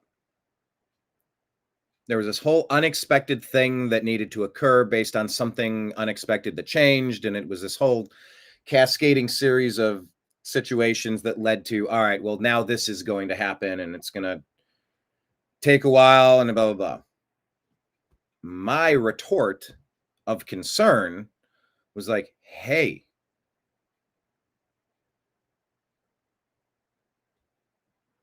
you it was involving driving a long distance. Something about the flight got canceled, and then there was no other connecting flight, like they couldn't. And so the conversation was like, hey, you know, be aware of what's going on on the roads. Like, we'd cover story after story of these semi-truck drivers that can't speak English, can't read English, don't comprehend the street signs, the road signs. There's reports that a lot of these foreigners were cheating. And then there's also other reports that they're cheating by coming into Mexico. They're supposed to turn right around, but they're not. They're staying for a long amount of time and getting side work. And they're not supposed to be here doing this. And they don't know how to properly operate these big machines, and that they're cheating on the tests. So even if they are passing them in the school, they're not really learning the information. And so when I informed this person about that, the response was along the lines of like, why are you trying to scare me? And I said, huh? Like, yeah, this is a stressful situation. And every time I'm in a stressful situation, you make it worse. And I'm like, excuse me. You know, and that was maybe the impetus to reevaluate my ongoing. I had to reevaluate how I would interact with that person. And I'm like, if you are misconstruing my warning of the obvious thing that I'm an expert on, because I'm covering the news and it's all over right now, and my message was to be aware and keep a little extra distance, because there's a lot of this stuff on the road. If you see a big rig, be aware. I've seen some really bad driving recently, and I've seen some very terrible crashes and senseless deaths because of it. But if my warning to you is taken as I'm trying to make your day worse, or I'm trying to scare you, or no, I'm trying to prepare you for what you're about to do and warn you of a massive new risk that I am uniquely qualified to discuss, because I cover it every day, cover the news, and I'm seeing all these trucker stories. It's a big problem in our country.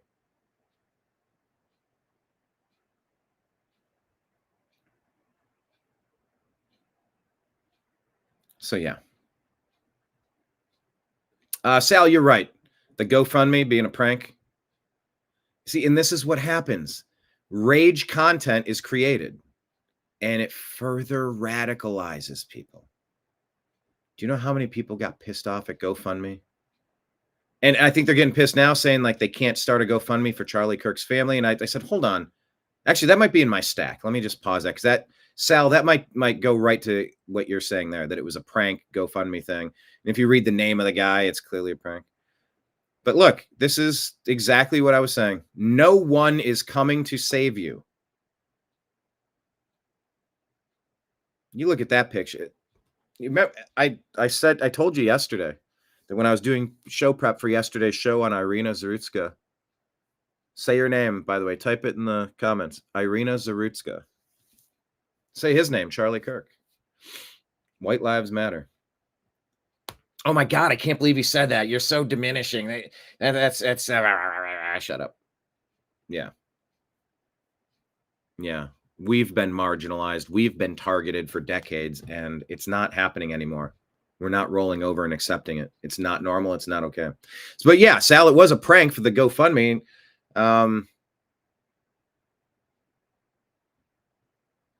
But there's a lot of stuff. I on X today, we were having a back and forth about a story that got 2 million views. Trump issued an executive order calling for the death penalty of the killer, Charlie Kirk, effective immediately, or something. It's like, that's not how this works. That's not a thing. What even is that? Somebody posted that, got 2 million views, and it still doesn't have a community note, despite the fact that one other person and myself both reported community notes. It's like, how do you get 2 million views without anyone knowing? Because things move that fast. So please use discernment. And then this one, use self-preservation techniques when you're out and about. No one is coming to save you. And by the way, when I say out and about, no one's coming to save you in your body either. Do you feel as though you're in good shape? terrible shape, excellent shape, no one's coming to save you. You know, I often reference John Correa with active self-protection. He does training and all sorts of things with firearm self-defense. He was a guest on the show once. Maybe he was on twice. I'm trying to remember. But he took it up a notch and he started an active self-protection fitness group. And so he's like, look, I'm out here training people. He goes, look at me. I'm a fucking balloon. And he was a big boy, really bloated, really like just heavy. He was carrying around 100 extra pounds. Aren't some people? I'm sort of disgusted to say that I've taken off quite a few pounds. I weighed in one day and I went, you've got to be kidding me. When did this happen? It's the daily increment thing. Every day, one more Lego piece goes on. Pop open a bag of chips fried in canola oil or safflower oil or rapeseed or vegetable oil. These are not good. It's the only oils in your life should be. And by the way, don't take any health advice from me, but I'm saying for me, the only oils should be coconut oil, extra virgin olive oil, avocado oil. I think is okay. I think that's good. And then the rest can mostly be thrown in the trash. And usually just use grass-fed butter, like actual butter, not margarine. But every day, every time, it's like, I'll just grab a burger and fries, and I'll make it a large fry. And let me get one of those poppers too. Let me get some of those dipping fingers, and I dip it in the high fructose corn syrup and the red dye number 7. And it's like that's a Lego block. That's one bad decision. Shit, when Izzy was here visiting, I swear he was here for 14 days. I put on 14 pounds. I was like, oh, I could feel it. I could feel it. But yeah, I've been trying to really dial back consumption of the wrong things because we're responsible. No one's coming to save us. You want to end up going to see a doctor and being put on 17 meds? No. So, since no one's coming to save us and we don't trust the medical system, get as healthy as we can. Let's walk for an hour a day. Let's do some weight training. Let's only eat some clean food and maybe try fasting for a day or 2 or 3. Once again, don't ever take medical advice from me or dietary advice from me. You do your thing, but consider these things, try some things, find out what works for you. But if you smack the midsection and you're not feeling good about it, no one's coming to save us. Don't end up in a hospital. They're not going to save us. They're just going to try to make money off of us. But anyway, the whole point being self-defense is not just about having a pew-pew and being aware of your surroundings. It's also like, am I physically fit enough to, if I had to run away from attackers, can I run? Am I,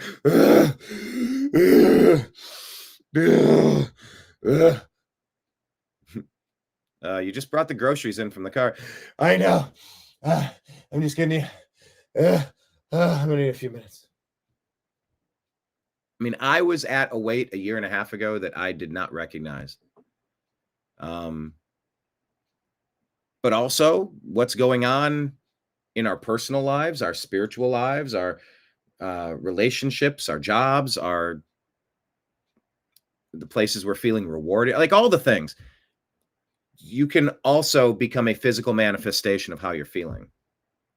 And this girl here, nobody helped. Nobody came to save her. Yeah, when it was too late, one guy eventually did, and then I think one girl did. But yeah, it's just every day is a Lego. Did you eat like shit today? That's a Lego in the wrong direction. And every day, if you do good, just dial it back. Clean protein, clean ingredients, something fresh and organic if you can. Clean filtered water. Don't drink regular water. You take one Lego piece off and set it aside. I weighed in at like a new low, a new recent low yesterday. Roughly the same today. Was not perfect yesterday. But anyway, preparedness is also about your spiritual body, not just having a tool in case you need to protect yourself. No one's coming to save you, so save yourself. Well, oh boy, here's Whoopi Goldberg about Iryna Zarutska. Say her name. Listen, he was a schizophrenic man. His mother begged them to take him and put him away. So stop politicizing this. This is... Excuse me. Why wasn't he put away? We must examine the politics of why this was allowed to happen. It's not political. This has to do with how we take care of our sick Americans when they are in need. You should be dragged by those disgusting dreads and locked into a room with the man that did this to that poor woman. Oh. You have fucking nerve getting on national television, gaslighting an entire country, talking about don't make this political after all the bullshit that you caused this country with George Floyd. Thank you. Who is this? Mommy RN 88. As far as I'm concerned, Whoopi Goldberg and the cast of The View, especially Joy Behar, you fucking witch from Hocus Pocus, as far as I'm concerned, you are domestic terrorists. You hate your country and you... By the way, can we make it our goal to start calling Democrats domestic terrorists now as many times as we can? Publicly, in comments, all over. They're domestic terrorists because their policies wreak terror across the country, wreak havoc, cause terror across the country. They are domestic terrorists. And they need to be dealt with that way. That group needs to be shut down. You want to see it fall. Oh, you want to shut down your political opponent? You're such a fascist. No, y'all are the fascists, and we're sick of your shit. Line in the sand. Say her name, Iryna Zarutska. Say his name, Charlie Kirk. Fuck you. Line in the sand. We're drawing our line in the sand. It is the policies that you support that made this happen. It is your tolerance that continues to allow these men to run rampant in the street. There's nothing tolerant with allowing demons to abuse. Nothing tolerant about that. That's not tolerance, that's foolish. Or it's evil. Take a look at that girl who was scared for her life. Take a good look. I hope she keeps you up at night. I hope images of her keep you up at night. You fucking predator-looking ass bitch. You disgusting, out-of-touch liberal bitches absolutely are going to have something coming your way. I promise you. Karma is a real thing, and you might have all the glitz and glamour in the world right now and morons blowing smoke up your ass and agreeing with you because it's an echo chamber that you have successfully created. But I assure you, special places in hell for people like yourself. Well, and maybe wow, that is...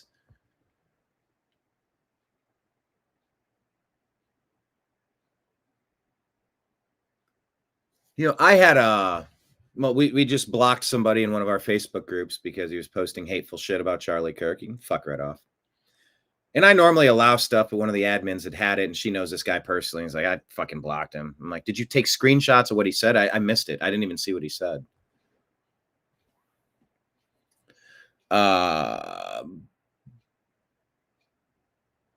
Someone in my orbit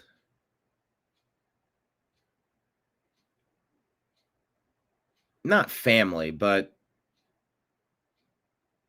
through connection, whatever. It's like pseudo family or tangential or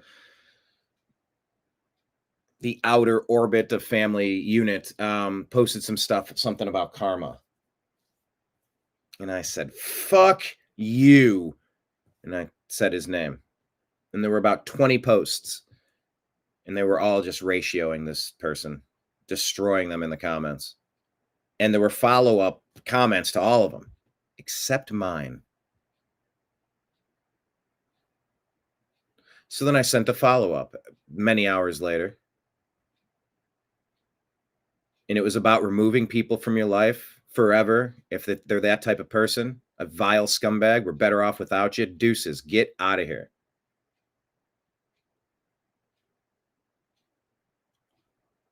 I wonder if when people on the left talk about karma,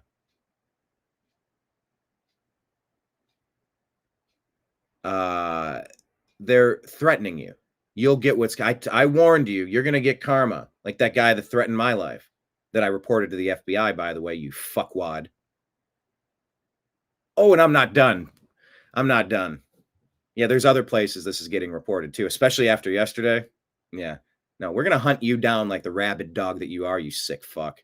Anyway. No, that's the one thing about me. Like you might get me, but you don't threaten me and get away with it.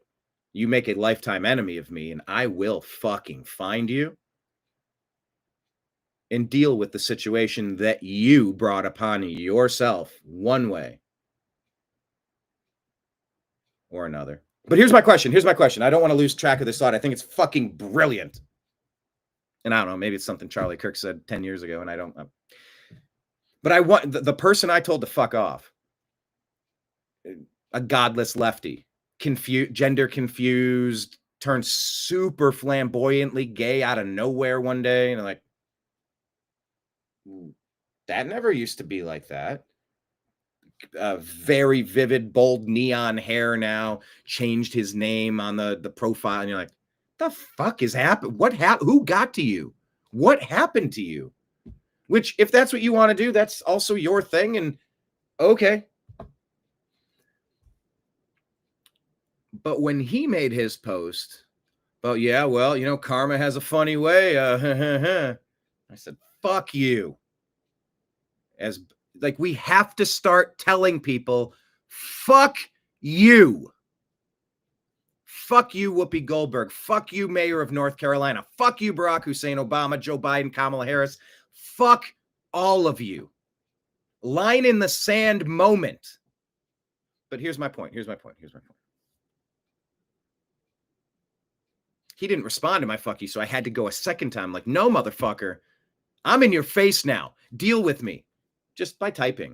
I'm not threatening him. I'm just saying you're a garbage human. No, I'm not walking on eggshells. I'm not just going to let you get away with it. You're fucking trash because of what you just posted, you little punk. We posted yesterday. You thought this was going to stop people? Do you have any idea how many fucking people you just radicalized with Iryna Zarutska and Charlie Kirk? Fuck you, deep state Democrats. Fuck right off. Anyway, here's the point. And now deep thoughts that BrianEngelman doesn't quite ever get to. And then maybe he'll lose his train of thought and go on to the next topic. This has been Deep Thoughts. Okay. This dude is a confused, lefty, godless, spiteful person. The lady from this video was saying, oh, karma's coming. You're going to find karma. Karma's coming for you. Karma. And her next sentence to clarify what she means is there's going to be a special place in hell for you. So when Democrats, godless, confused, agitated, indoctrinated, brainwashed, angry, violent, leftist, godless Democrats talk about karma, they're threatening to kill you. They're threatening your life. They are promoting political violence to snuff somebody out because they dislike the words that they used. That is demonic. In America, you use your words. When people on the right, normal, we're not even going to say the right, we're not going to say MAGA, we're not going to say conservative, we're just going to say normal people, because this really is 81% normal, 19% crazy. It's no longer left and right or blue or what. It's normal or fucking crazy. When a normal person mentions karma, they say, hell's going to be a tough time for you, buddy. Bless you. Find you. That's actually what I told that person when I told him to fuck off. At the same time, I said, find Jesus Christ. Because as I've learned, and I'm not a pastor, a preacher, an evangelist. Although my uncle says you're doing that just in a different way. And I'm like, okay, I could take some of that. You show up to my TED Talks, you think I'm making a little bit of sense sometimes. But I have found, if nothing else in this life, demons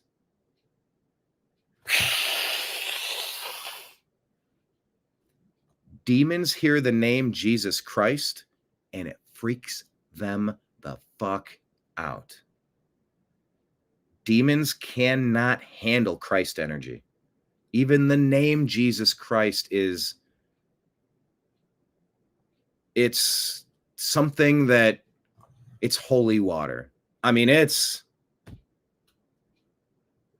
so yeah, I'm going to make a post on X. Here, let's write this together. We've noticed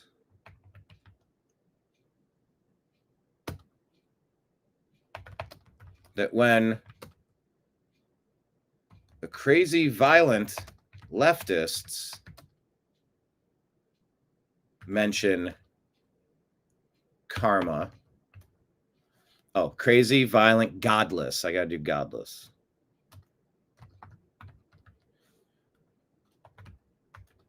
They are encouraging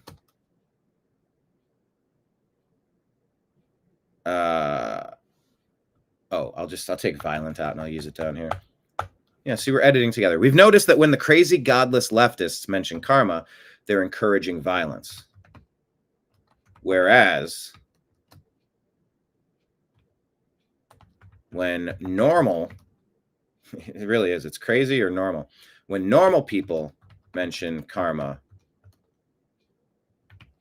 they're mainly talking about an eternity in hell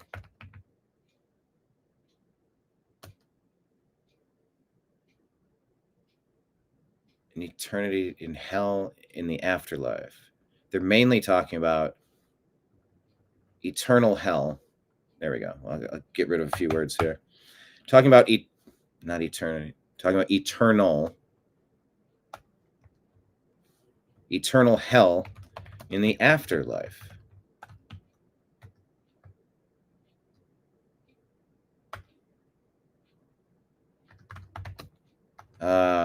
Significant distinction. I don't know if that one will land, but that's what I was thinking. Anyway, as she said that, she said karma. I'm like, well, you gotta be careful. You don't want to make it sound like a threat. But then she's like, no, in the afterlife. Being Libertarian says, I'm not sure unaliving someone on a college campus in front of a massive crowd while he was speaking about the importance of the right to free speech is going to go well for the left trying to win over the youth vote. No, that ain't going to go well. Isabella Maria DeLuca here says, after the brutal murder of Iryna Zarutska, say her name, at the hands of a black man in Charlotte, North Carolina, the official BLM Instagram account released a video declaring this. Have a right to violence. All oppressed people have a right to violence. And I'm going to tell you something. It's like the right to pee. You got to have the right place. You got to have the right time. You got to have the appropriate situation. And I'm absolutely convinced that this is it. Have a right to violence. All oppressed people have a right to violence. And I'm going to tell you something. All oppressed people have a right to violence. You have a right to be violent. Like the right to pee. You gotta have the right place. You gotta have the right time. You gotta have the appropriate situation. Was this the right place, the right time, the appropriate situation, you fucking demon? And I'm absolutely convinced that this is it. The official BLM Instagram account put this one out. Jackson says, we are living through Barack Hussein Obama's race war. When they tell you who they are, believe them. BLM is a demonic group, and it shows. This says, as a black person, I do not agree or condone violence. Yeah, this is... hey, black buddies of mine. I don't know. I don't know a lot of you. I've never met most of you. I know Sal's one of my black brothers. Solidarity. We're Cleveland Browns fans. We're sports fans. We have solidarity on a deeper level. Oh, shit that goes way further than race or skin color. We're Cleveland sports fans, and it's brutal.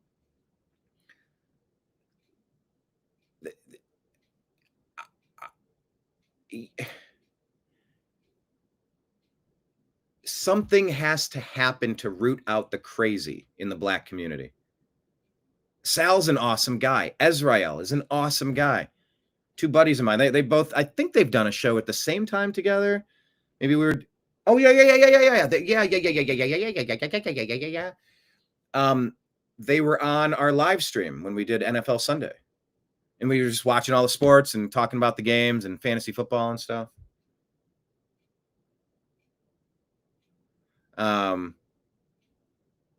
Izzy's good people. Sal's good people. But their community is failing them and painting them in a horrible light. 30 times more likely to die at the hands of a black person as a white person than a black person is to die at the hands of a white. 30 times more likely.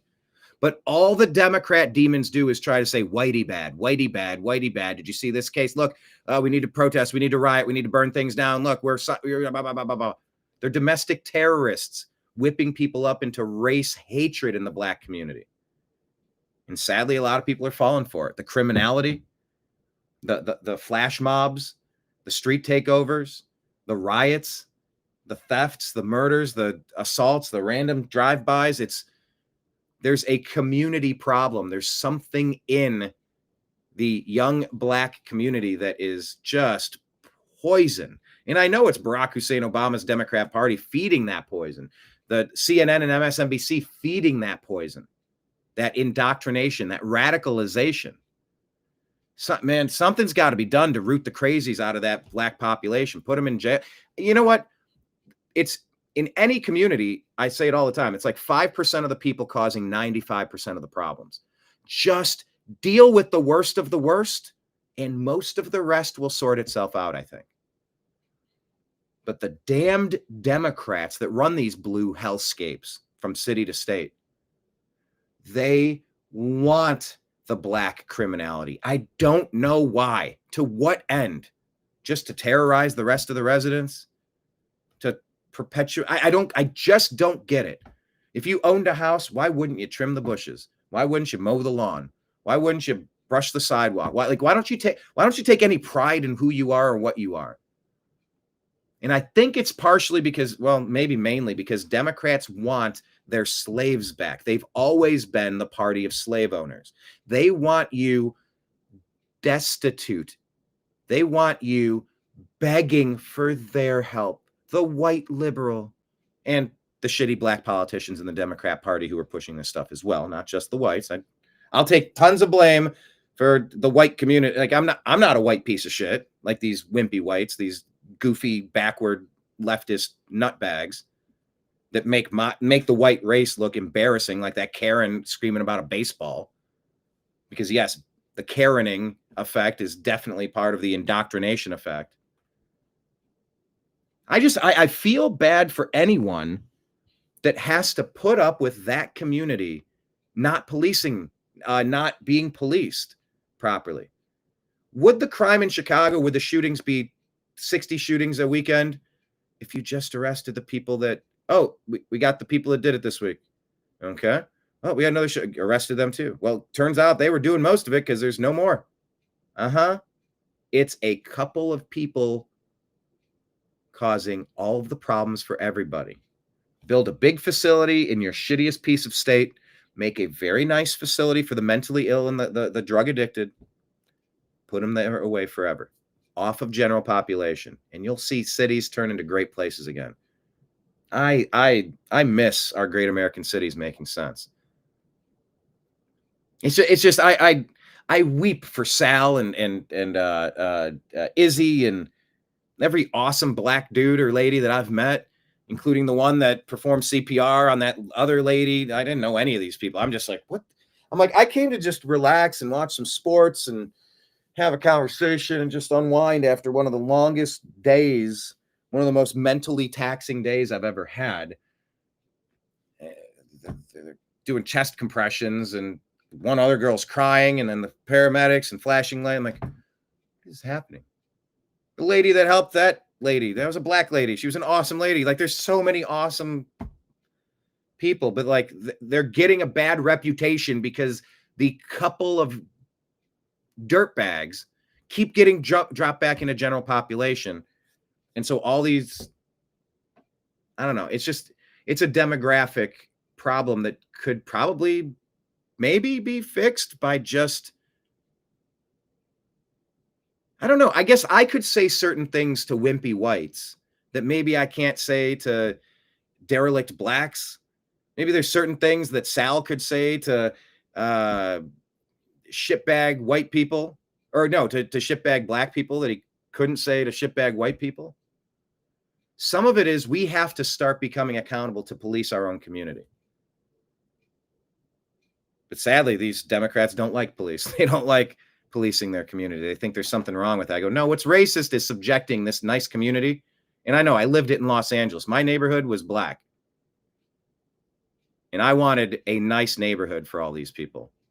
But the police were not helping them. So the same 5 people kept getting out and causing all of the problems for everyone around us. I can't believe BLM posted that, but yes, I can. Isabella Maria DeLuca says, we don't have a gun problem. We have a Democrat problem. Also, just want to point out, we don't know who fired the fatal shot. Raging West says they couldn't beat Charlie Kirk in a debate, so they shot him. This is the face of leftism. This is the post that I shared. If I see you celebrating Charlie Kirk being shot, you're gone, period. I'll block you, delete you, and never think twice about it. That's not politics. That's evil. He was a father, a husband, a son, a brother, a friend, and a voice for so many people. He had little kids who just lost their dad. If you can laugh at that, you've lost every shred of basic humanity. I don't care how much I disagree with someone. I would never cheer for their death. If you can, you are the fucking problem. Ready Player Wolf says, this is difficult to, and that was so well said. I don't want to brush past it, but Ready Player Wolf says, this is difficult to explain right now, but I need you to understand something. That wasn't just some crazed radical liberal that shot Charlie Kirk. No, this was a planned professional hit. Anyone with any military or law enforcement experience knows it. Only one shot was fired.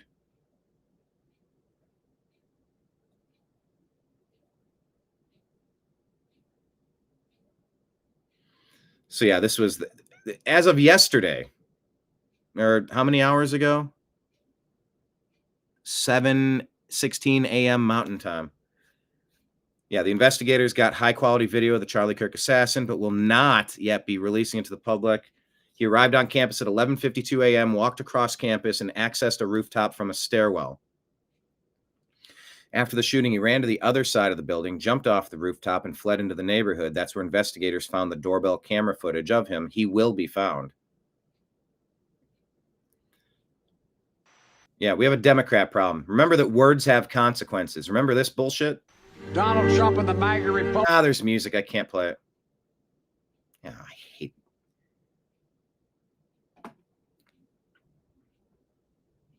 Come on. I want to. Foundation. Yeah, fuck. Biden has so much blood on his hands for the way that he demonized all the normal people of this country. You can call them MAGA or conservatives or whatever. They're just normal people. This without music, watch it on the Instagram feed. Conservative audience, if someone from the left comes up to the mic, let's treat them with respect. More music. He says, if someone from the left comes up to the mic, let's treat them with respect. Let's not interrupt, scowl, or boo them. Show the left the respect that we don't get on these college campuses.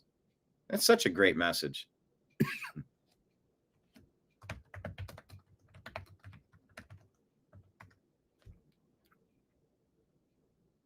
All these videos with music. I want you to hear their words, but I can't play the music.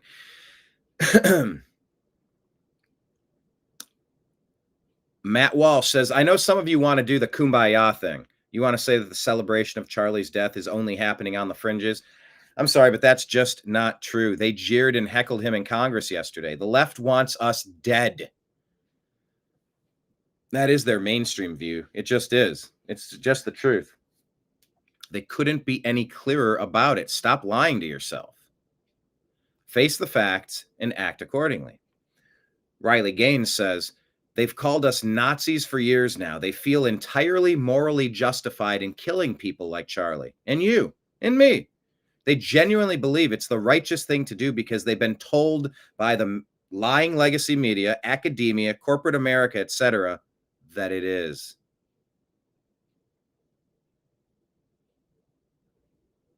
Whoop.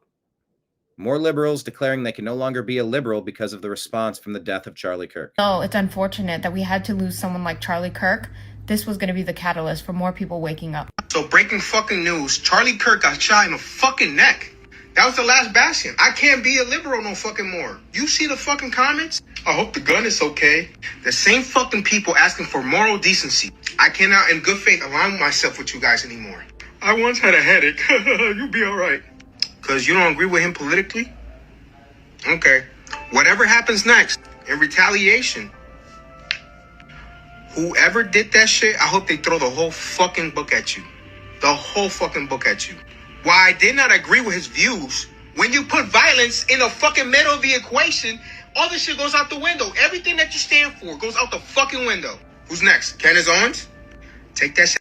And I have a gut feeling more and more people are going to wake up and realize that aligning with the Liberal Party means you're the domestic terrorist of America. To that young man, I applaud you for standing up and no longer tolerating this bullshit of the loony liberals. You're absolutely right. They're lunatics, they're psychos, and they've just proven that they will take you out because you do not preach the same words as them. So as they accuse President Trump of dictatorship, Republicans for being the communistic Nazi party, all we see is the lunatic liberals are going after anyone and everyone that's just simply practicing their freedom of speech. I called it, even though it's unfortunate that we had to lose someone like Charlie Kirk, this was going to be the catalyst for more people waking up. So breaking...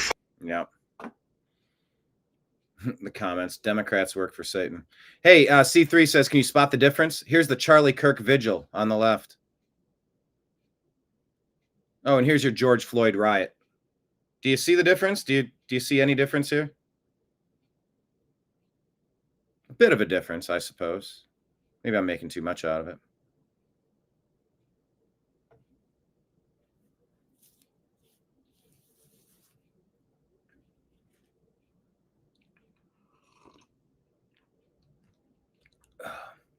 Wait, what? Demons will not shop J.C. Penney? Oh, because of Jesus Christ, J.C. Yeah, there we go. I'm looking at you like a Labrador that's confused why he's not getting his treat yet. Like their head just turns more diagonal and like it just starts spinning. When you're evil, it doesn't matter who you are or what race it is. Yes, of course. But let's say the 30-1 more likely to be for a white person to be killed by a black person in America than it is for a black person to be killed by a white person. You saw that Instagram thing where you changed all the races of the people in that image. Have you ever seen an innocent white girl, an innocent black girl get stabbed by a white dude while white people, like, have you ever in your entire life seen that? Well, no, but my teachers, we covered it for like 8 weeks in a row, the Emmett Till case. It's like, yeah, that shit was bad. Have you in your lifetime in the past 40 years ever seen this stuff? Every day we're watching this criminality. Every day. But here's the thing. Those numbers would drastically change since 95% of those numbers are being committed by 5% of the dirtbags. Grab the dirtbags. The rest of the population will start to get a clue. Maybe that's not the way we're allowed to act anymore. For the life of me, I couldn't understand in the neighborhood how anybody would not want the problem makers dealt with, removed. And then they would bring 10 or 20 or 30 or 40 of their other dirtbag people around. Then they would all cause problems. So now you have 100 problems in the community, but it's because of 5 people. Arrest those 5 people, you're going to see a drastic change in the crime numbers. But you have to actually do the damn job. And Democrats are the party of crime, party of hate, party of violence. And the Democrats have brainwashed, indoctrinated the black culture to think, oh yeah, we got your back. Yeah, see, we're the white knight. I will ride into town on a white horse and I shall save the day. I will save you because I am so pious and holy. It's not really how it works. No, you don't dislike the district attorneys, the Soros district attorneys and these blue city mayors and governors enough. You don't dislike them enough. All right, here's our X feed. Pinned to the top of it is our Patreon page where people can sign up to support the New American Media. Please do so if you haven't yet, or consider doing so. Oh, there's my post. We've noticed that when the crazy, godless leftists mention karma, they're encouraging violence. Whereas when normal people mention karma, they're mainly talking about eternal hell in the afterlife. Significant distinction. I have an extra space in there. I have 1 hour to edit. Updated. Good. Once again, we started the show off with this, so, we've had a lot to talk about today. But this is the thing we led with. This is the picture of a person of interest. Looks like a white, maybe, or a light skin. Looks white. Wearing a flag shirt with an eagle. That's just to blend in. What is this? Nondescript hat. All right. Don't know much about him. Is he the patsy or the real guy? I don't know.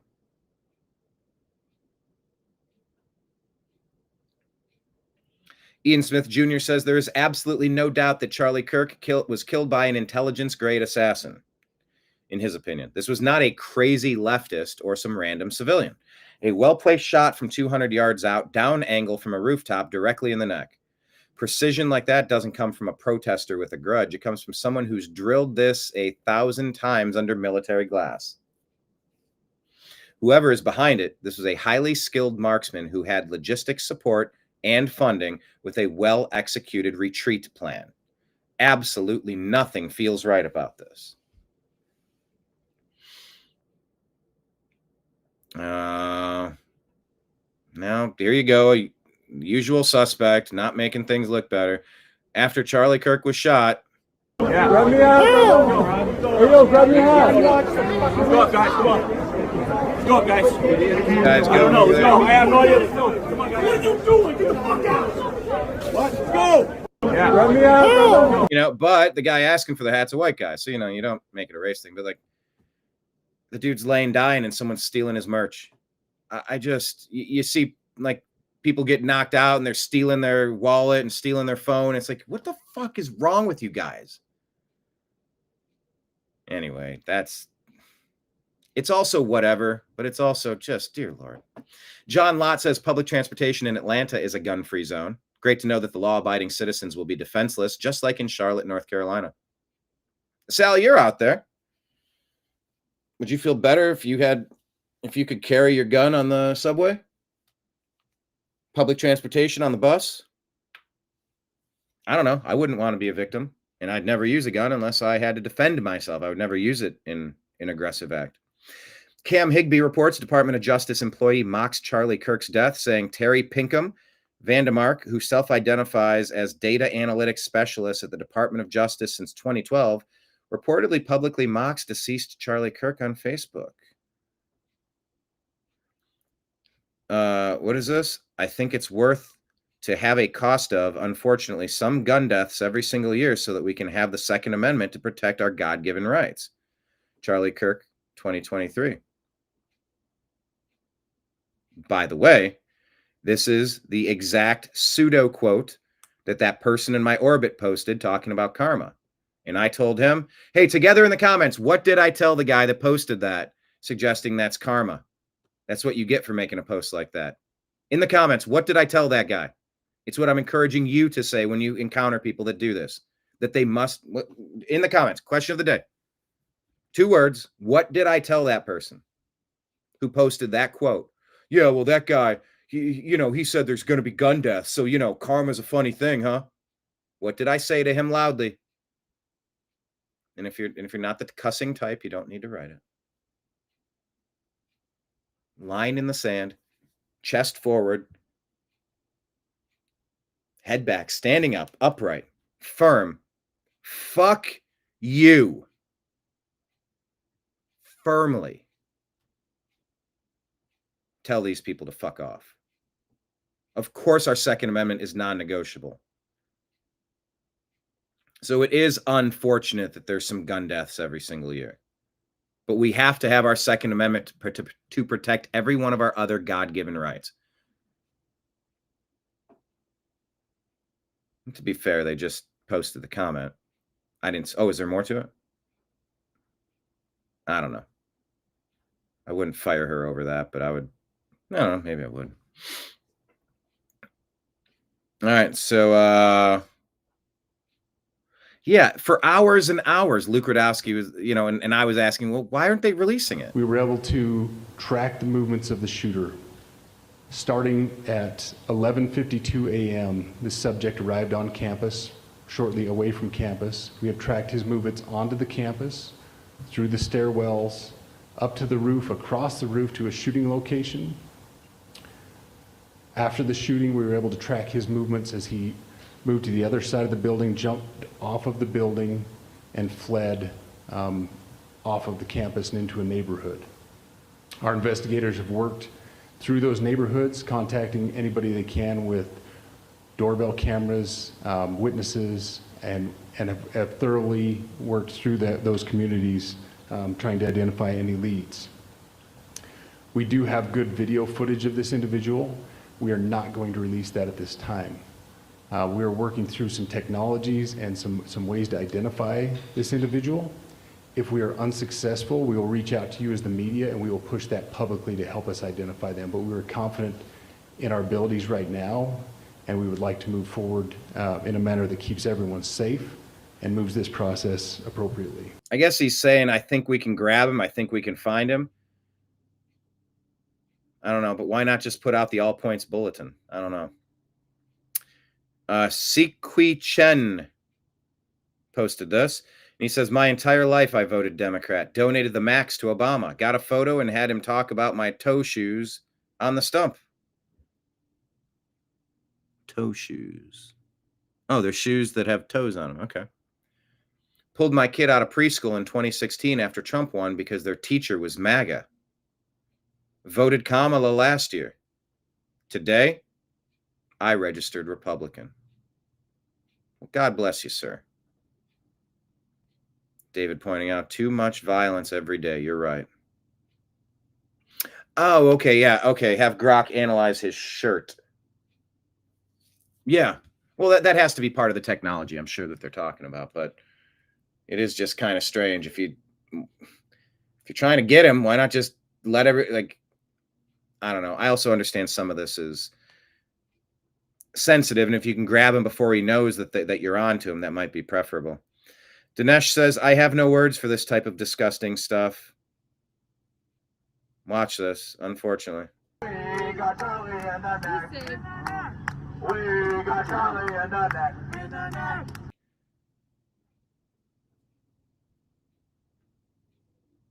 Singing, we got Charlie in the neck. Who's up next? Who's up next? DHS. Okay. That's a threat. That's something you might be able to make a case criminally on. Arrest him and get him off the fucking street. He just made a threat to take out DHS. You heard that. That's now he's entered the he went from scumbag that can say every disgusting thing that he wants, even if it makes your blood boil, to now I think he's committed a crime. We got Charlie in the neck, in the neck. We got Charlie in the neck, in the neck. Who is this guy and who's this bitch? Who are these people? We got Charlie in the neck, in the neck. Who's up next? DHS. We got Charlie in the neck.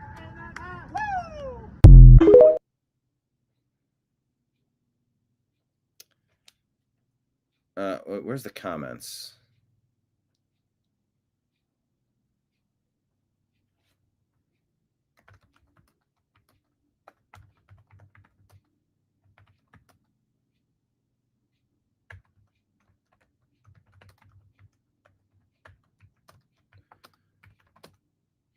Who just threatened murder to DHS?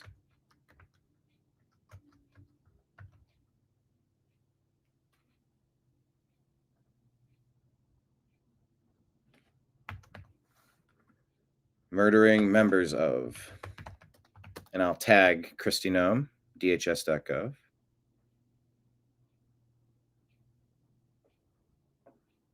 All right, here's this video. This guy happens to know where the shooter was and is looking back, cheering him on after the lifeless body of Charlie Kirk has fallen to the ground. These are they.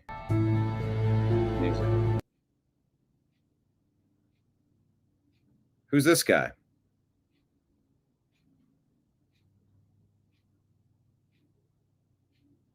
He could be a vile piece of trash, or he could be in on it.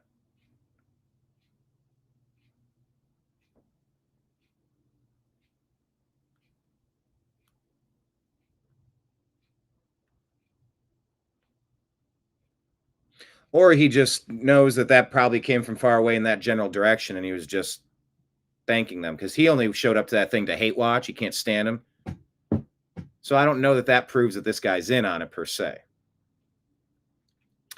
David says, I should ask if the pictures of the suspect was from the university or after the shooting. Walking up a stairwell at the university, I believe, is what that was. Trash Panda saying the suspect's shirt features a design with an American flag, an eagle, and the phrase "Land of the Free, Home of the Brave," which appears to be associated with a Wounded Veteran Foundation. It all sounds a little suspicious to me. Me too.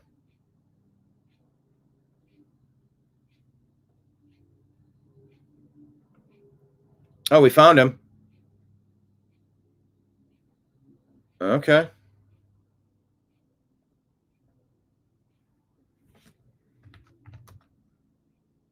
Did you wonder who was singing and laughing about the assassination of Charlie Kirk? You know, the fella that threatened to murder members of DHS on his video with the megaphone. You know, the serious, credible threat to DHS.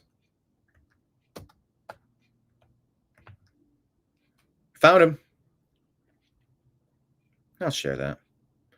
Vic Melter. Okay.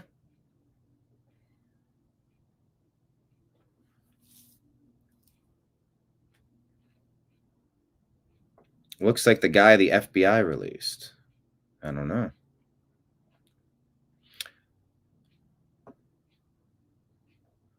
Yeah, that's a good reminder. For those who like to refer to Charlie Kirk as a fascist, just so you know, assassinating people who think differently than you, that's peak fascism.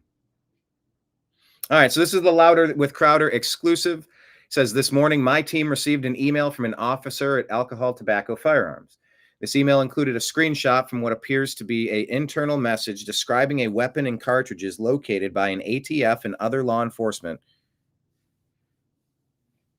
near the scene of the Charlie Kirk shooting at Utah Valley State University. Okay, it says, on September 10, 2025, at approximately 12:24 p.m., conservative political influencer Charlie Kirk was shot and killed at the Utah Valley University in Orem, Utah. Mr. Kirk was speaking at the university as part of the American Comeback Tour. Multiple SLC 1 and 3 agents responded immediately. The suspect fired one shot from an elevated position on a rooftop in an adjacent building on the campus, and surveillance video shows the suspect jumping off and fleeing the area on foot. ATF and other law enforcement located an older model imported Mauser 30-06 caliber bolt-action rifle wrapped in a towel in a wooded area near the campus. The location of the firearm appears to match the suspect's route of travel. The spent cartridge was still chambered in addition to 3 unspent rounds at the top fed magazine. All cartridges have engraved wording on them expressing transgender and anti-fascist ideology. An emergency trace has been submitted to ATF SLC as working leads generated by the trace. The firearm and ammunition have been taken by the FBI for DNA analytics and fingerprint impressions. Upon completion of forensic, the firearm will be disassembled for additional importer information. Multiple people of interest have contacted or been detained because of eyewitness testimony and review of the video footage. The primary suspect is yet to be identified. ATF is assisting the investigation with multiple other federal, state, and local partners, and the case is co-led by the FBI and Utah SBI. What's trending is Shooter and Patsy. Are they just trying to frame some guy? Transgender and Antifa engravings. So, okay. Will this be used to take out Antifa finally? Can you treat them as the domestic terror organization that they are? Mauser is 8mm, not 30-06. Rounds are close to the same, says Trash Panda. Appreciate that distinction.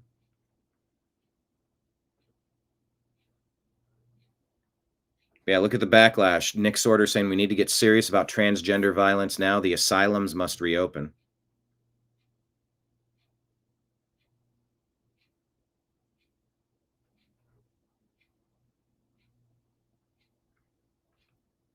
Leader of the local BLM chapter drove through the vigil for Charlie Kirk at Idaho State Capitol building in Boise last night and shouted, "F Charlie Kirk, absolute demons." This guy's gonna get fucked. Some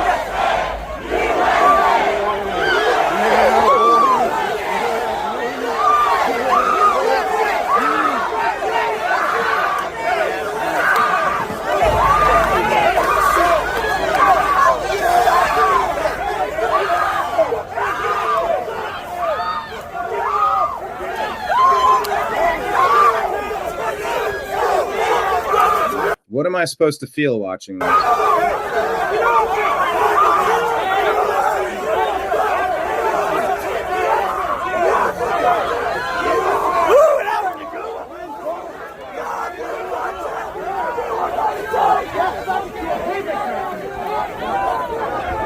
Are Americans finally going to take their country back? I'm not cheering for violence here. I know that's not supposed to happen.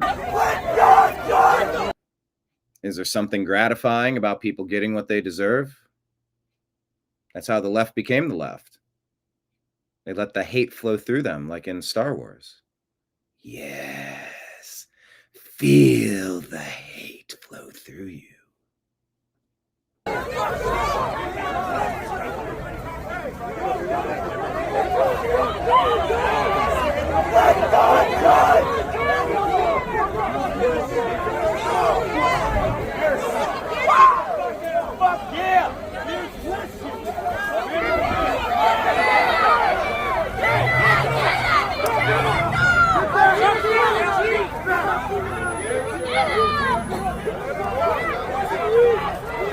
Anyway, as expected. Yep, leftist asshole rode through Charlie Kirk vigil on a scooter in front of Idaho State Capitol, yelling, "Fuck Charlie Kirk." He promptly got his ass beat. The people have had enough. You're seeing Europe standing up to their invading horde. Their countries are being overthrown with radical Islamists trying to change their culture, their society. They're not legal residents. They have no business being there, and the residents are finally fed up with it. They're pushing back.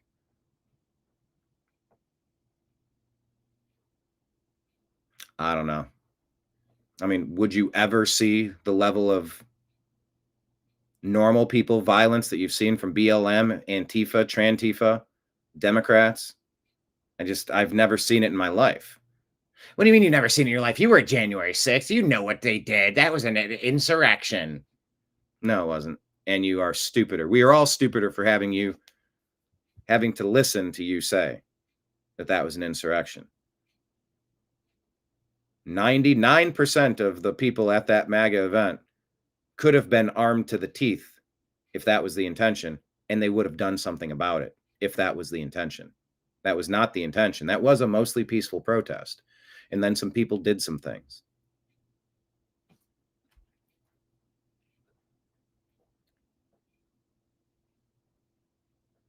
Adam is saying, if you watch Ben Shapiro's face, you'll detect the exact moment that he decided Charlie Kirk had to go.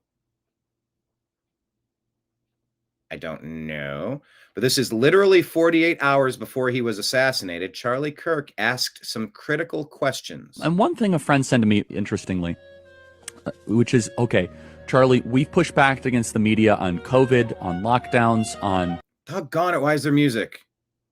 Doggone it, why is there music? Doggone it. This legal quirk has me hating music. I don't hate music. I hate that I can't play music. Let me see if I can find it on another post on X that doesn't have the music. Doggone it. Everybody wants to add fucking music in the back. So do you agree or disagree that someone identifying as transgender should be classified as a mental illness? It is. It's gender dysphoria.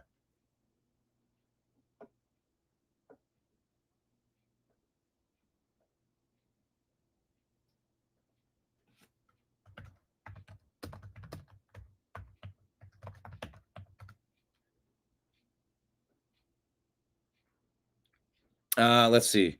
Charlie Kirk, Ben Shapiro, 48 hours.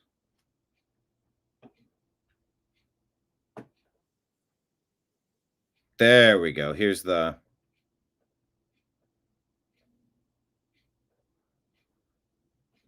Okay, I found it. Took a second. Can we see it? Yes, okay, we got it. 48. They're saying this is 48 hours before Kirk was taken out. Look at the evil eyebrows on Ben Shapiro. He just looks...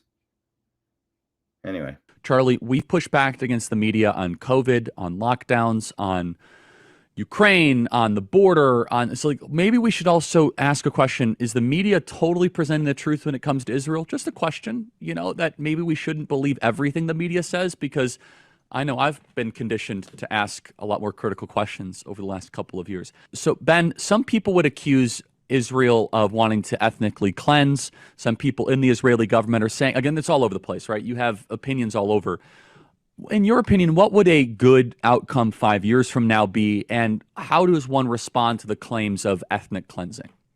Charlie? So, there's that. Not quite the bombshell.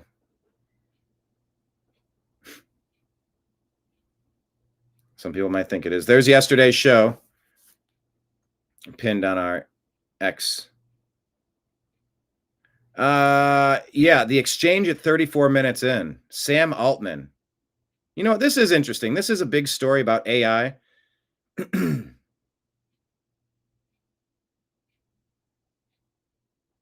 No, I won't play it. But it's a 56-minute interview. Scroll to 34 minutes in. He's asked directly about the whistleblower that was murdered. And he says, well, I looked at more information and it looks like a suicide. And Tucker's like, no, that wasn't a suicide. I was asked by the family to ask you directly, what makes you think it's a suicide? It wasn't. It was a murder. And Sam Altman's been accused, or his company has been accused, of ending the life of the whistleblower that exposed AI stealing copywritten material. And then he was murdered. Okay, so that just dropped. You want to follow that exchange? Go check it out. Yeah, fuck it, I'll play it. Here's 34 minutes in. It is interesting because AI is, let's just say, very relevant. From and not plagiarized in the same way that people can. You receive remains with you always. It's never given to anybody else for any other reason except under subpoena. I will double check and follow up with you after to make sure there's no other reason, but that is my understanding. Okay. I mean, that's like a core question. Yeah. And what about copyright?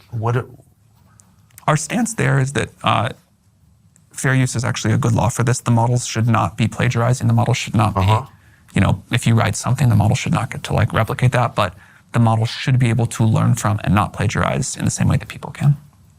Have you guys ever taken copyrighted material and not paid the person who holds the copyright?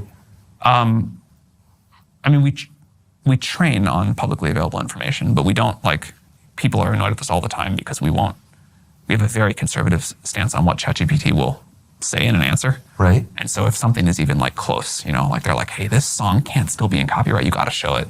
And we kind of famously are quite restrictive on that. So you had complaints from one programmer who said you guys were basically stealing people's stuff and not paying them, and then he wound up murdered. What was that? Also a great tragedy. He committed suicide. Do you think he committed suicide? I really do.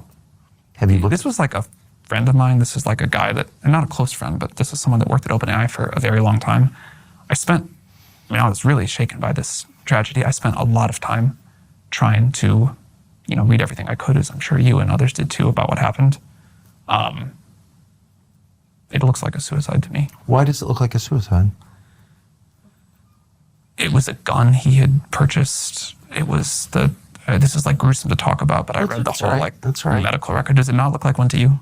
No, he was definitely murdered, I think. There were signs of a struggle, of course. The surveillance camera, the wires had been cut. He had just ordered takeout food, come back from... Yeah, I mean, you don't cut the surveillance wires if you're going to kill yourself. Like, that's not a thing. It doesn't look like a struggle. You just do it.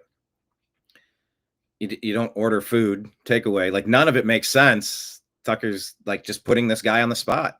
Sam Altman. Vacation with his friends on Catalina Island. No indication at all that he was suicidal. No note and no behavior. He had just spoken to a family member on the phone. And then he's found dead with blood in multiple rooms. So that's impossible. Seems really obvious he was murdered. Have you talked to the authorities about it? I have not talked to the authorities about it.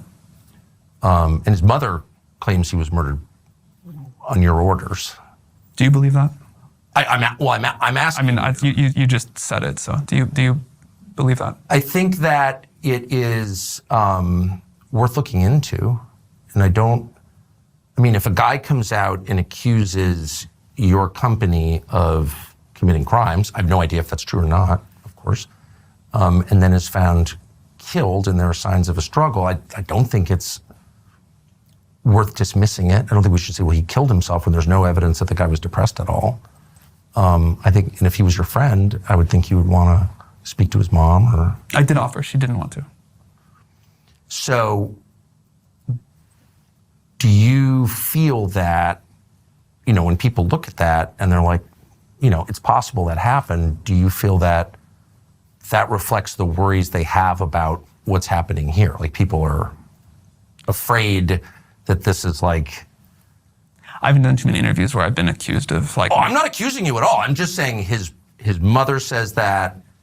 I don't think a fair read of the evidence suggests suicide at all. I just don't see that at all. And I also don't understand why the authorities, when there's signs of a struggle and blood in 2 rooms on a suicide, like, how does that actually happen? I don't understand how the authorities could just kind of dismiss that as a suicide. I think it's weird. You understand how this sounds like an accusation? Of course. And I certainly, let me just be clear once again, not accusing you of any wrongdoing, but I think it's worth finding out what happened. And I don't understand why the city of San Francisco has refused to investigate it beyond just calling it a suicide. I mean, I think they looked into it a couple of times, more than once as I understand it. I saw and I will totally say, when I first heard about this, it sounded very suspicious to me. Yes. And I know you had been involved in... Was mother you were asked reached to out look into to the case. And I don't know anything about it. It's not my world. She just reached out cold? She reached out cold. Wow. And I spoke to her at great length, and it scared the crap out of me. The kid was clearly killed by somebody. That was my conclusion, objectively, with no skin in the game. And you, after reading the latest report? Yes. Like, look, I immediately called a member of Congress from California, Ro Khanna, and said, this is crazy, you got to look into this. And nothing ever happened. And I'm like, what is that? Again, I think this is, I feel strange and sad debating this and having to defend myself seems totally crazy. And you are a little bit accusing me, but this was like a wonderful person and a family that is clearly struggling. Yes. And which is why they want. I think you can totally take the point that you're just trying to get to the truth of what happened, and I respect that. But I think his memory and his family deserve to be treated with That's such a garbage answer. a level of respect and grief that I don't quite feel here. I'm asking at the behest of his family. So I'm definitely showing them respect. And I'm not accusing you of any involvement in this at all. What I am saying is that the evidence does not suggest suicide, and for the authorities in your city to elide past that and ignore the evidence that any reasonable person would say adds up to a murder, I think is very weird, and it shakes the faith that one has in our system's ability to respond to the facts. So what I was going to say is, after the first set of information that came out, because this is a super relevant story, people. Super relevant. AI, you know, you can't stop hearing about AI, how great it is, or how overblown it is, or how it's going to take over, rise of the machine. It's just everything's AI. Everything's going to be AI conversations. Their business model doesn't work if they can't scour and regurgitate.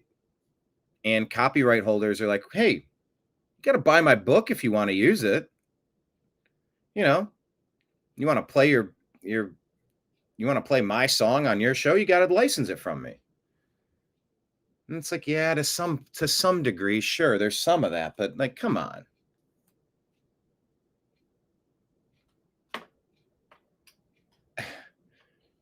So this whistleblower put out there that like that's what AIs do. They're stealing copyrighted material, and it would just absolutely bankrupt the business model of it. So if you got a whistleblower that's exposing what they're doing in a way that could be handed to some attorney somewhere that could file a lawsuit and take all their money and shut down their company, yeah, would somebody kill for a multi-trillion-dollar opportunity, multi-million-dollar opportunity? People have killed for less. Absolutely. Marion saying Ben either needs tweezers or scissors, maybe chainsaws for those brows. I know. I don't know what's going on with the eyebrows. I was really like, man, this doesn't look like a suicide. I'm confused. This looks like... Okay, so I'm not being crazy here. Well, but then after the second thing came out and the more he keeps saying the second thing in more detail. He's still not describing what about it changed his mind. Detail. I was like, oh, okay. What changed your mind? Oh, okay, good question. Good. Uh-oh, follow up. The second report on the way the bullet entered him and the sort of person who had like followed the sort of likely path of things through the room. I assume you looked at this too. Yes, I did. And what about that didn't change your mind? It just didn't make any sense to me. Why would the security camera wires be cut? Yeah. And how did he wind up bleeding in 2 rooms after shooting himself? And why was there a wig in the room that wasn't his? And has there ever been a suicide where there was no indication at all that the person was suicidal who just ordered takeout food? I mean, like, why would you order food if you're not going to eat it? It that doesn't make sense. And then the wig.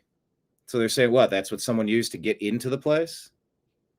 Like, doesn't the place have security camera? Like, it's just kind of... Who orders DoorDash and then shoots himself? I mean, maybe. I've covered a lot of crimes as a police reporter. I've never heard of anything like that. So no, I was even more confused. This is where it gets into, I think, a little bit painful, just not the level of respect I'd hope to show to someone with this kind of mental illness. I totally get it. It's people just do his commit family suicide without notes a lot. Like, that happens. For sure. People definitely order food they like before they commit suicide. Like, this is an incredible tragedy, and that's his family's view, and they think it was a murder, and that's why I'm asking the question. If I were his family, I am sure I would want answers, and I'm sure I would not be satisfied with really any. I mean, there's nothing that would comfort me in that, you know? Right. Like, so I get it. I also care a lot about respect to him. Right. I have to ask your version of Elon Musk has like attacked you and all. Anyway, the interview goes on, but that's it. It's a very interesting interview you should check out. There was this report about a private jet taking off from a private airport 12 minutes from the shooting with its radar illegally turned off 20 minutes after the assassination. We asked Grok and said Charlie Kirk was shot, blah, blah, blah. No motive confirmed per FBI. So Regarding N888KG jet, public tracking is blocked by the owner request. Social media claims it departed Provo 1 hour after the shooting, lost from ADSB 30 minutes in, reappeared later, no official link to incident. Details are unverified. So is this jet a part of it? I don't know. Actually, I don't even know if this is actually a picture of that jet or just a jet. But yeah, you know. No, music. The plane disabled its radar. You heard about that. I'm not sure what to make of it. There you see the suspect running on the roof. Let me full screen this. I mean, clear as day. Certainly appears to be someone running.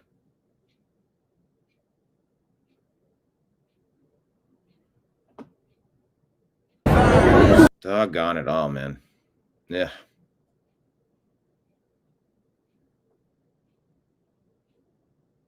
What led to this? Leftist violence. What are they saying about it now? I'll play you that guy's clip in a second, but as I was looking for the Charlie Kirk clip, I found this one. Like, you got to be kidding me. Let me share this tab instead. Tony mentioned. This is Nate Burleson on CBS Mornings. Not everyone took to his words or his rhetoric. You know, at times they were offensive to specific communities. But with that said, this is not the time to focus on that. We are focused on this tragedy. Speaking of this tragedy, is this a moment for your party to reflect on political violence? Is it a moment for us to think about the responsibility of our political leaders and their voices and what it does to the masses as they get lost in misinformation or disinformation that turns in and spills into political violence? I say both parties, you know. I don't even say parties, I say a nation. Okay. And if there's a moment Even in time better. we want to look to, and I looked back and I watched this again. Oh, God, this weasel. And when Robert F. Kevin McCarthy, fucking weasel. Kennedy is running, and he's in Indianapolis, and he just got the news that Martin Luther King was killed. And he has to tell the crowd because we don't have social media at that time. And it was remarkable the words he said. He said, we have to ask as a nation, who are we? And how do we want to move forward? We have watched this political attack on both sides. We watched. What is this both sides stuff? The left has been calling normal people Nazis for 20 years. This isn't both sides stuff. This is one-sided from the Democrats. And Kevin McCarthy is an absolute... can't stand McCarthy. Watch what happened in Minnesota. He's one of the wimpy whites. He's a traitor to the country, this guy. Anti-normal people, anti-Trump, anti-MAGA, oh yeah, we'll release all the footage we have from the Capitol riots. Never did. I called his office so many times. Former House Speaker, glad he's gone. Not sure how I feel about Mike Johnson, but I'm glad McCarthy's out. We watched what happened to President Trump. We've watched this on both sides. This is not a question What on both about sides? parties. This is on both sides? There was not a single assassination attempt on Obama. There were two within 2 months of each other on Donald Trump after you tried to throw him in jail to Epstein him. After you ran, I'm not saying McCarthy did, after the deep state had all those coup attempts. And then they successfully threw him out of office and put Biden in. Oh, yeah, 6 swing states all pause. He's up hundreds of thousands. You're supposed to just declare him the winner. And, oh, well, hold on. Wait a minute. We're finding more votes. You're finding more votes. Oh, yep, looks like Biden just barely won all of these at once. No, the fuckery is coming from the left, and the right is sick and tired of it. And Kevin McCarthy is not a part of the future of the right. a question about nations. We cannot normalize this, but Charlie was not elected. Charlie was not doing something where you would sit there and one party say something wrong. He was honoring. He was doing it on a college where ideas. This is what happened in the 60s. This is a moment in time for this nation to take this time to actually make a question about all of us. We don't want to go back to the 60s. We don't. That was a more violent period than people recall. We could talk about the 60s. So that's happening. Oh yeah, it's an issue for both sides. Sure it is. Sure it is. I am not entertaining a both sides conversation today. Hell no. No, no, no. Here's Siaka Massaquoi. So, the tolerant left strikes again. Charlie Kirk was shot today at a campus talking to young people, the future of this country. Now we gotta be done. I'm over this both sides stuff because both sides don't do this. Both sides don't go around shooting people that they disagree with their political stance. Both sides didn't go randomly beating up people. And the little bit that they want to use over and over with January 6th, that was still even a setup. I know because I was there. So we pray for Charlie, pray for his wife and his young children. Yeah. And like, Charlie was there, man. He was there for people like myself, J6ers, who everyone else turned their back on. So many people turned their back on. Charlie was one who stood by us, would bring J6ers on to hear their story, took our names to the president himself. I'm always going to have love for Charlie and his family and what they do at America Fest to sit there and celebrate conservatism. And that's sort of echoes what I said. You know, Charlie didn't owe me anything. Didn't know me. He's literally trying to get up on stage. I'm just trying to get a quick something or other because it's like, it's so hard to penetrate the availability of people at events like Politicon or anywhere really. But yeah, obviously helping him get out of his predicament is one thing. But I know he was gracious with his time with me. Can't say the same about Tim Pool. Didn't like him. Didn't care for him much at all when I met him. It takes 30 seconds. It literally took 20 seconds to just drop a sound. Sometimes you get Roger Stone for a moment and you get one side. I asked Alex Jones one quick question. He gave me one quick answer. I asked, sometimes that's the best you can get is just one quick question, one quick answer. Or you could say, I don't have time. I can't do it. I gotta. By the time it took you to say you can't do it, you could have just done it. You're choosing to be a dick. I didn't care for Tim Pool. I liked Charlie Kirk. That's just the kind of guy he is. And Republican values. The left can't have anyone who disagrees with them over there. And before anyone says, well, now you can't put it on everyone. Well, you know what? Until y'all clean up that side of the street, I don't want to hear nothing about what you think goes on the right. Yeah. Clean up the side that is literally killing people. Clean up the side that's literally doxing people. Clean up the side that literally comes and they ransack stores and they beat people up just for having a difference of opinion. Y'all clean that up first and then come talk to us about what we believe and what you think we're doing over here. Try that. Let's try that. And then we can move forward with what we may or may not have on our side of the fence. But this both side stuff, it's over. It's done. There's only one side, the godless, the death cult known as the Democratic Party. The media machine who's calling people fascists and racist over the last 10 years. Hollywood who's been backing them up, and these Democratic elected officials like your AOC and your Maxine Waters and your Nancy Pelosi, even Joe Biden when he was in there, calling American citizens and stuff. What do you think was going to happen? What do you think was going to happen when you've been turning people up for 10 years? What do you think was going to happen? His blood is on all their hands. Pray for Charlie, pray for his family, pray for this country, and be done. Be done with this both side stuff. Men, step up. Trust in God and let's move forward. Good idea. And well said. A lot of good points there. What is Pastor Jack Hibbs?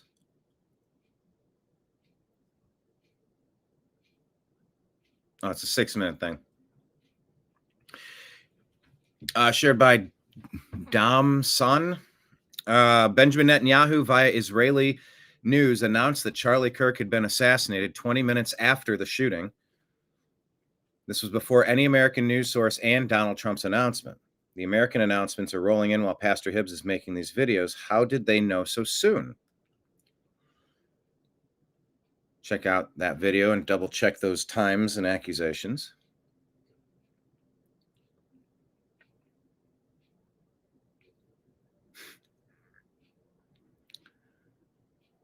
Suspect had a pellet gun. FBI announced the person they arrested yesterday or detained yesterday was released after interviewing him, identified by bystanders, even though the shooter was on the roof. So they let him get away.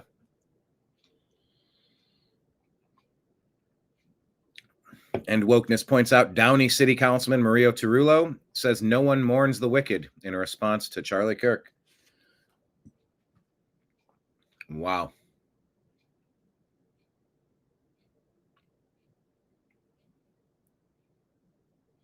Okay, this is, yes, this is good context. This person does not work at that place. Easy to understand, address the post-claim, submit. Okay, moving on.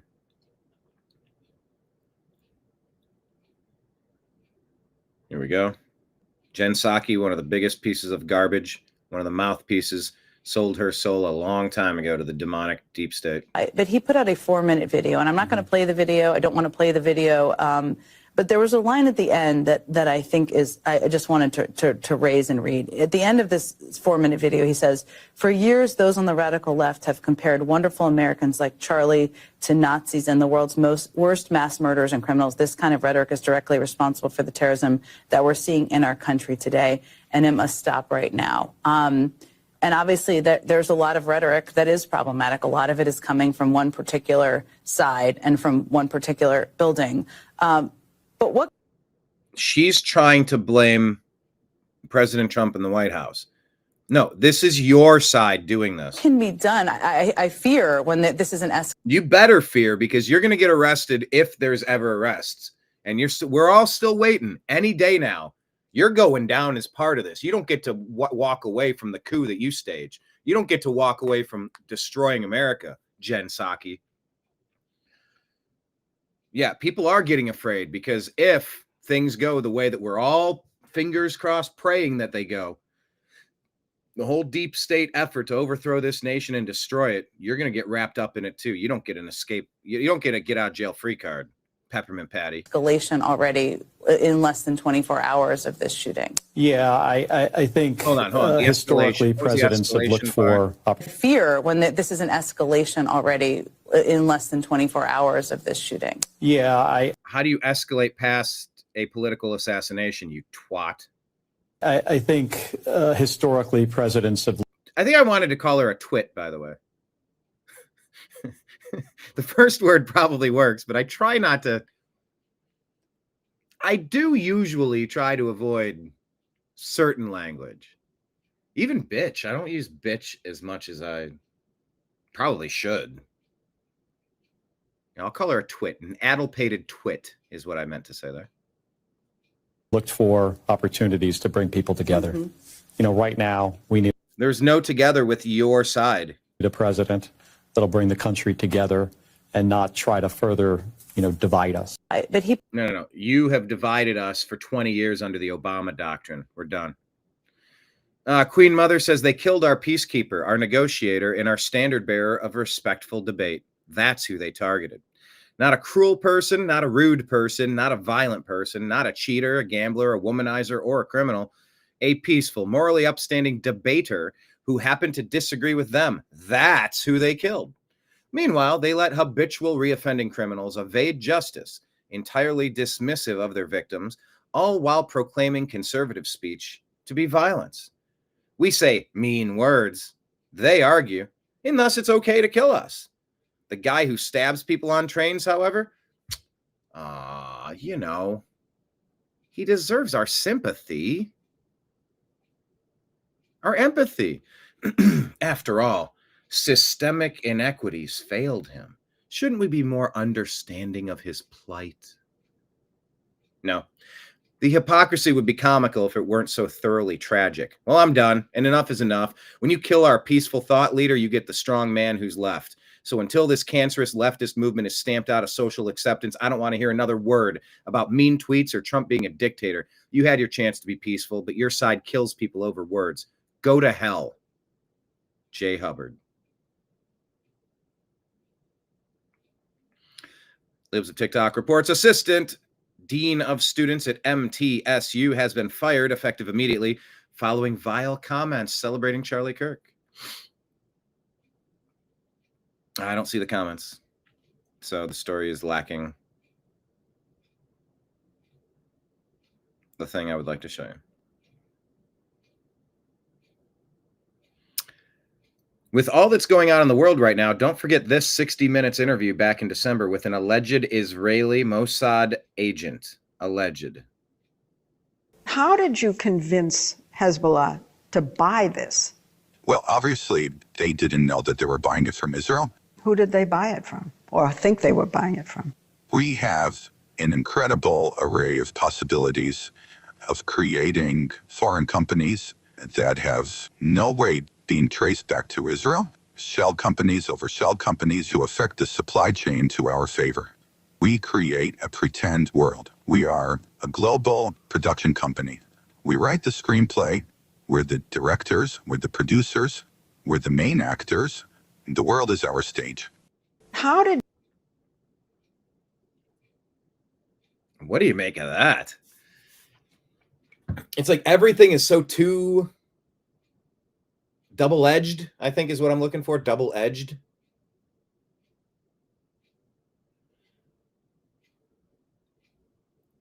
Is it terrifying that that's the reality of what's going on, or is this so on the nose that it seems fake? The answer is yes.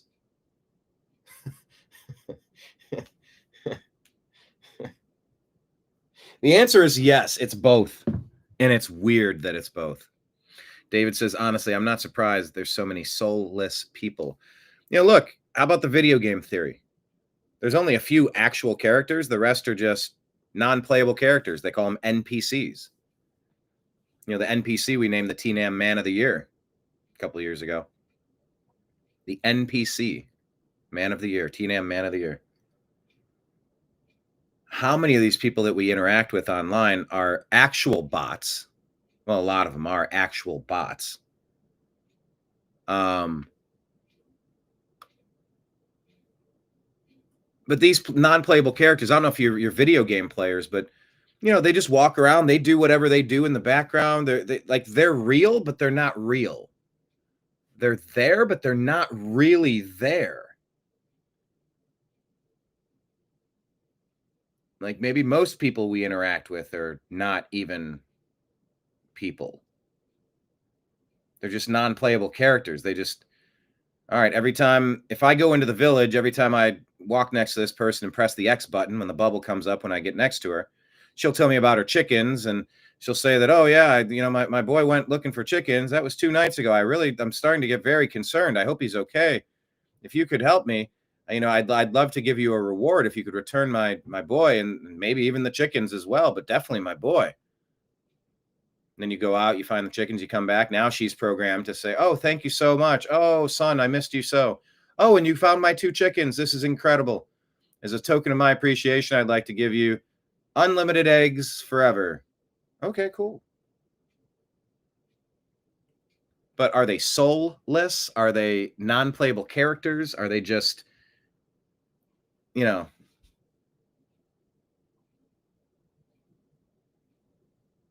is it just that they're brain damaged?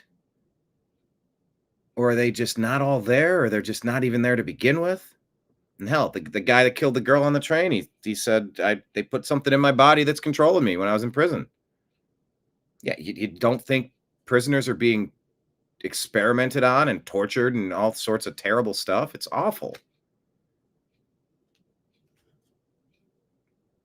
The stuff that governments have done would shock you if you haven't read. If you haven't read up on it. Anyway, that seems terrifying and fake. And I don't know what to make of that.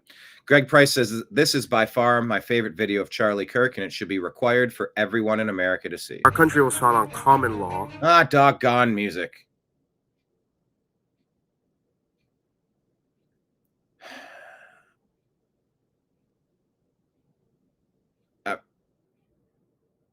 Saying it's founded on common law. It doesn't mention God. So you go, so first of all, remember that we were a collection of states and colonies, and you need to read the state constitutions before anything else. 13 out of 13 required a declaration of faith. In every single one of the original state constitutions, they had, I profess Lord and Jesus Christ as my Lord and Savior. Secondly, 55 of 56 of the original signers of the Declaration were Bible-believing, church-going Christians. Talk about common law. 3 principles of common law. Presumption of innocence, due process, jury of your peers. All 3 are biblical principles. So all wrapped into the ultimate biblical principle that thou shalt not favor justice for richer or poorer. Leviticus 19. That was the idea of blind justice that's incorporated in the New Testament. Neither slave nor Greek nor Jew, you're all one in Jesus Christ. So you get human equality. Those are biblical ideas. But more importantly than that, they say that God was only mentioned 4 times in the Declaration of Independence. That's a big deal. John Adams famously said the Constitution was only written for a moral and religious people, wholly inadequate for any other type of person. The politic of America was so Christian that our form and structure of government was built for the people that believed in Christ our Lord. One of the reasons we're living through a constitutional crisis is that we no longer have a Christian nation, but we have a Christian form of government, and that's incompatible. So you can't have liberty if you don't have a Christian population. It's a little bit of circular, but it's interesting. I wanted to hear him say it, but they had music. Who's this? You support his shooter? Yep. Read it. Sick. Do you support his death? I do. You support his death? Fuck Charlie Kirk. You support Charlie Kirk being killed? Yes, I do. On the day he died, you're here at a vigil for Charlie Kirk and you support his death. Do you support a Nazi? No, I don't support a Nazi. Charlie Kirk wasn't a Nazi. Yes, You support his shooter? Yep, sure do. Free him. You support Charlie Kirk's shooter? Sure do. He does all a favor. Would you shoot somebody like Charlie Kirk? I would have killed him myself. You would have killed him yourself? Okay. Do you have a job here in Seattle? Nope. I take that for a look. Read it. Sick. Do you? Wow.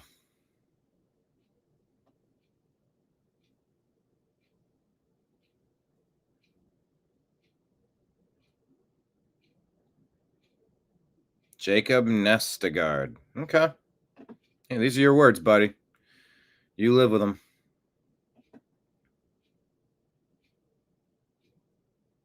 All right. Do we have any updates? I mean, I don't see anything trending.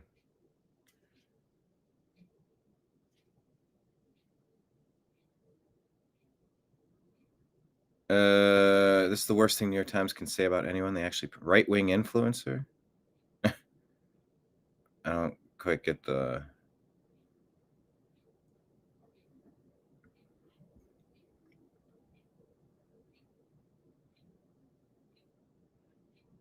Okay, I don't know if we have.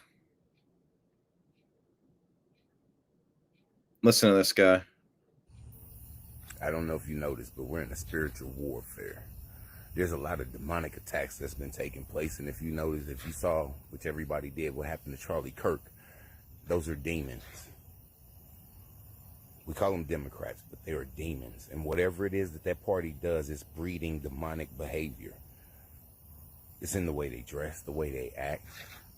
Last I heard, there were demons on the roof waiting for Trump and the military to come.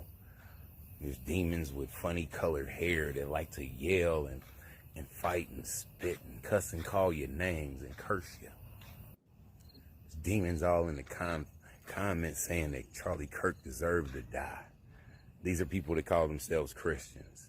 So if you're sitting next to one, I'd advise you to get away from them. Period. By the way, the person, They're not your friends. the person that we that one of my moderators banned in the Facebook group for the Unhappy Hour Sports Show. Her and I both know the person that got banned's wife. This guy's been commenting garbage in the group for a long time. But I in the effort to allow freedom of speech,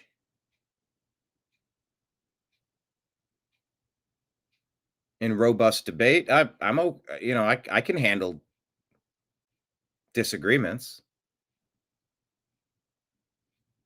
But there's something wrong with this dude. Like he's suffering from Trump derangement syndrome, and he's like super angry.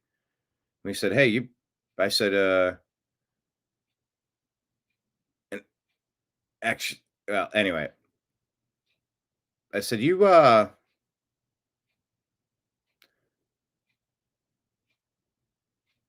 might want to save that girl from this dude. Dude is unhinged. This guy just said, if you're sitting next to somebody that's crazy, get away from him. This guy is nuts. The one that we just line in the sand, cut people out. There are people that do not deserve your access or attention. You have to cut some of these people out to open up to other things. They might even look like family members. Uh-huh. They are demons. And I told someone very close to my circle directly twice what I thought of them, and it's not much.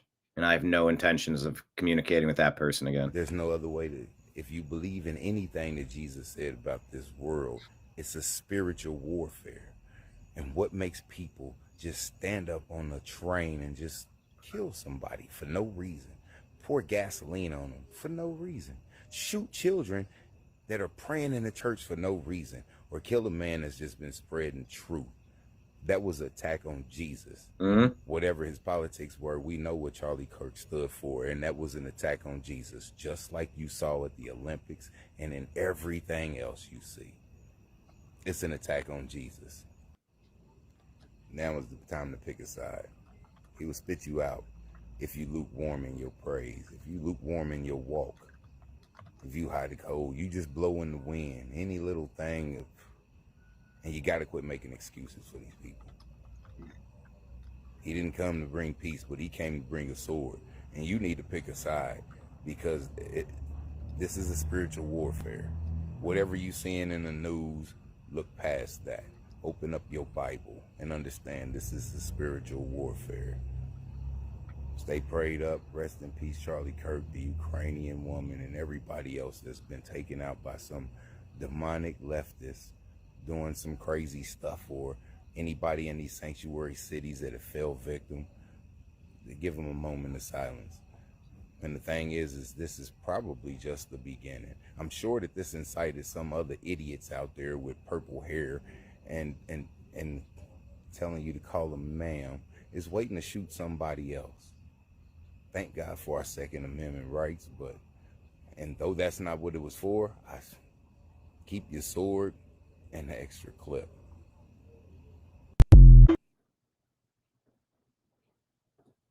There you go. It's a spiritual war. Trash Panda was asking about some guy, Matt Wallace. I've seen his stuff. I don't know who it is. I actually don't know what he does, where he works for. Is he a trusted source? I don't know. Did you find something you were curious about? Tag me on X at American_media_. Let me check X, see if I was. Okay, there we go.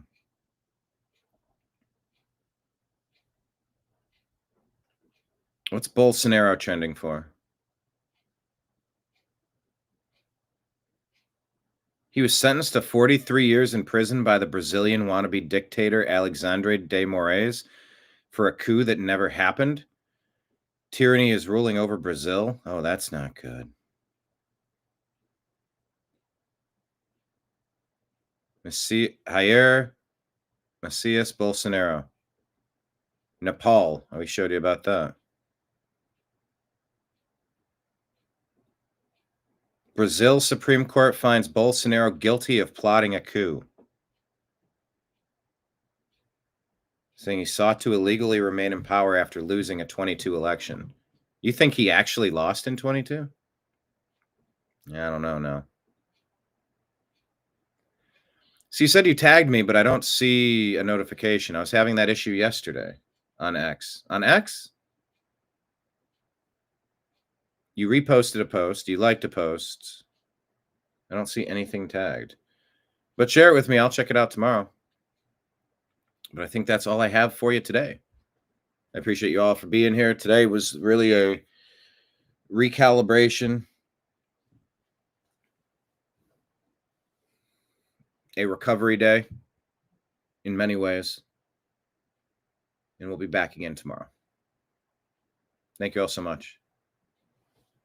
Brazil gone nuts. Signing out on behalf of everybody out there in the TNAM universe. I appreciate you. I love you. And we'll talk to you again soon. Take care, everybody. Peace.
Your guide to the truth. TheNewAmericanMedia.com.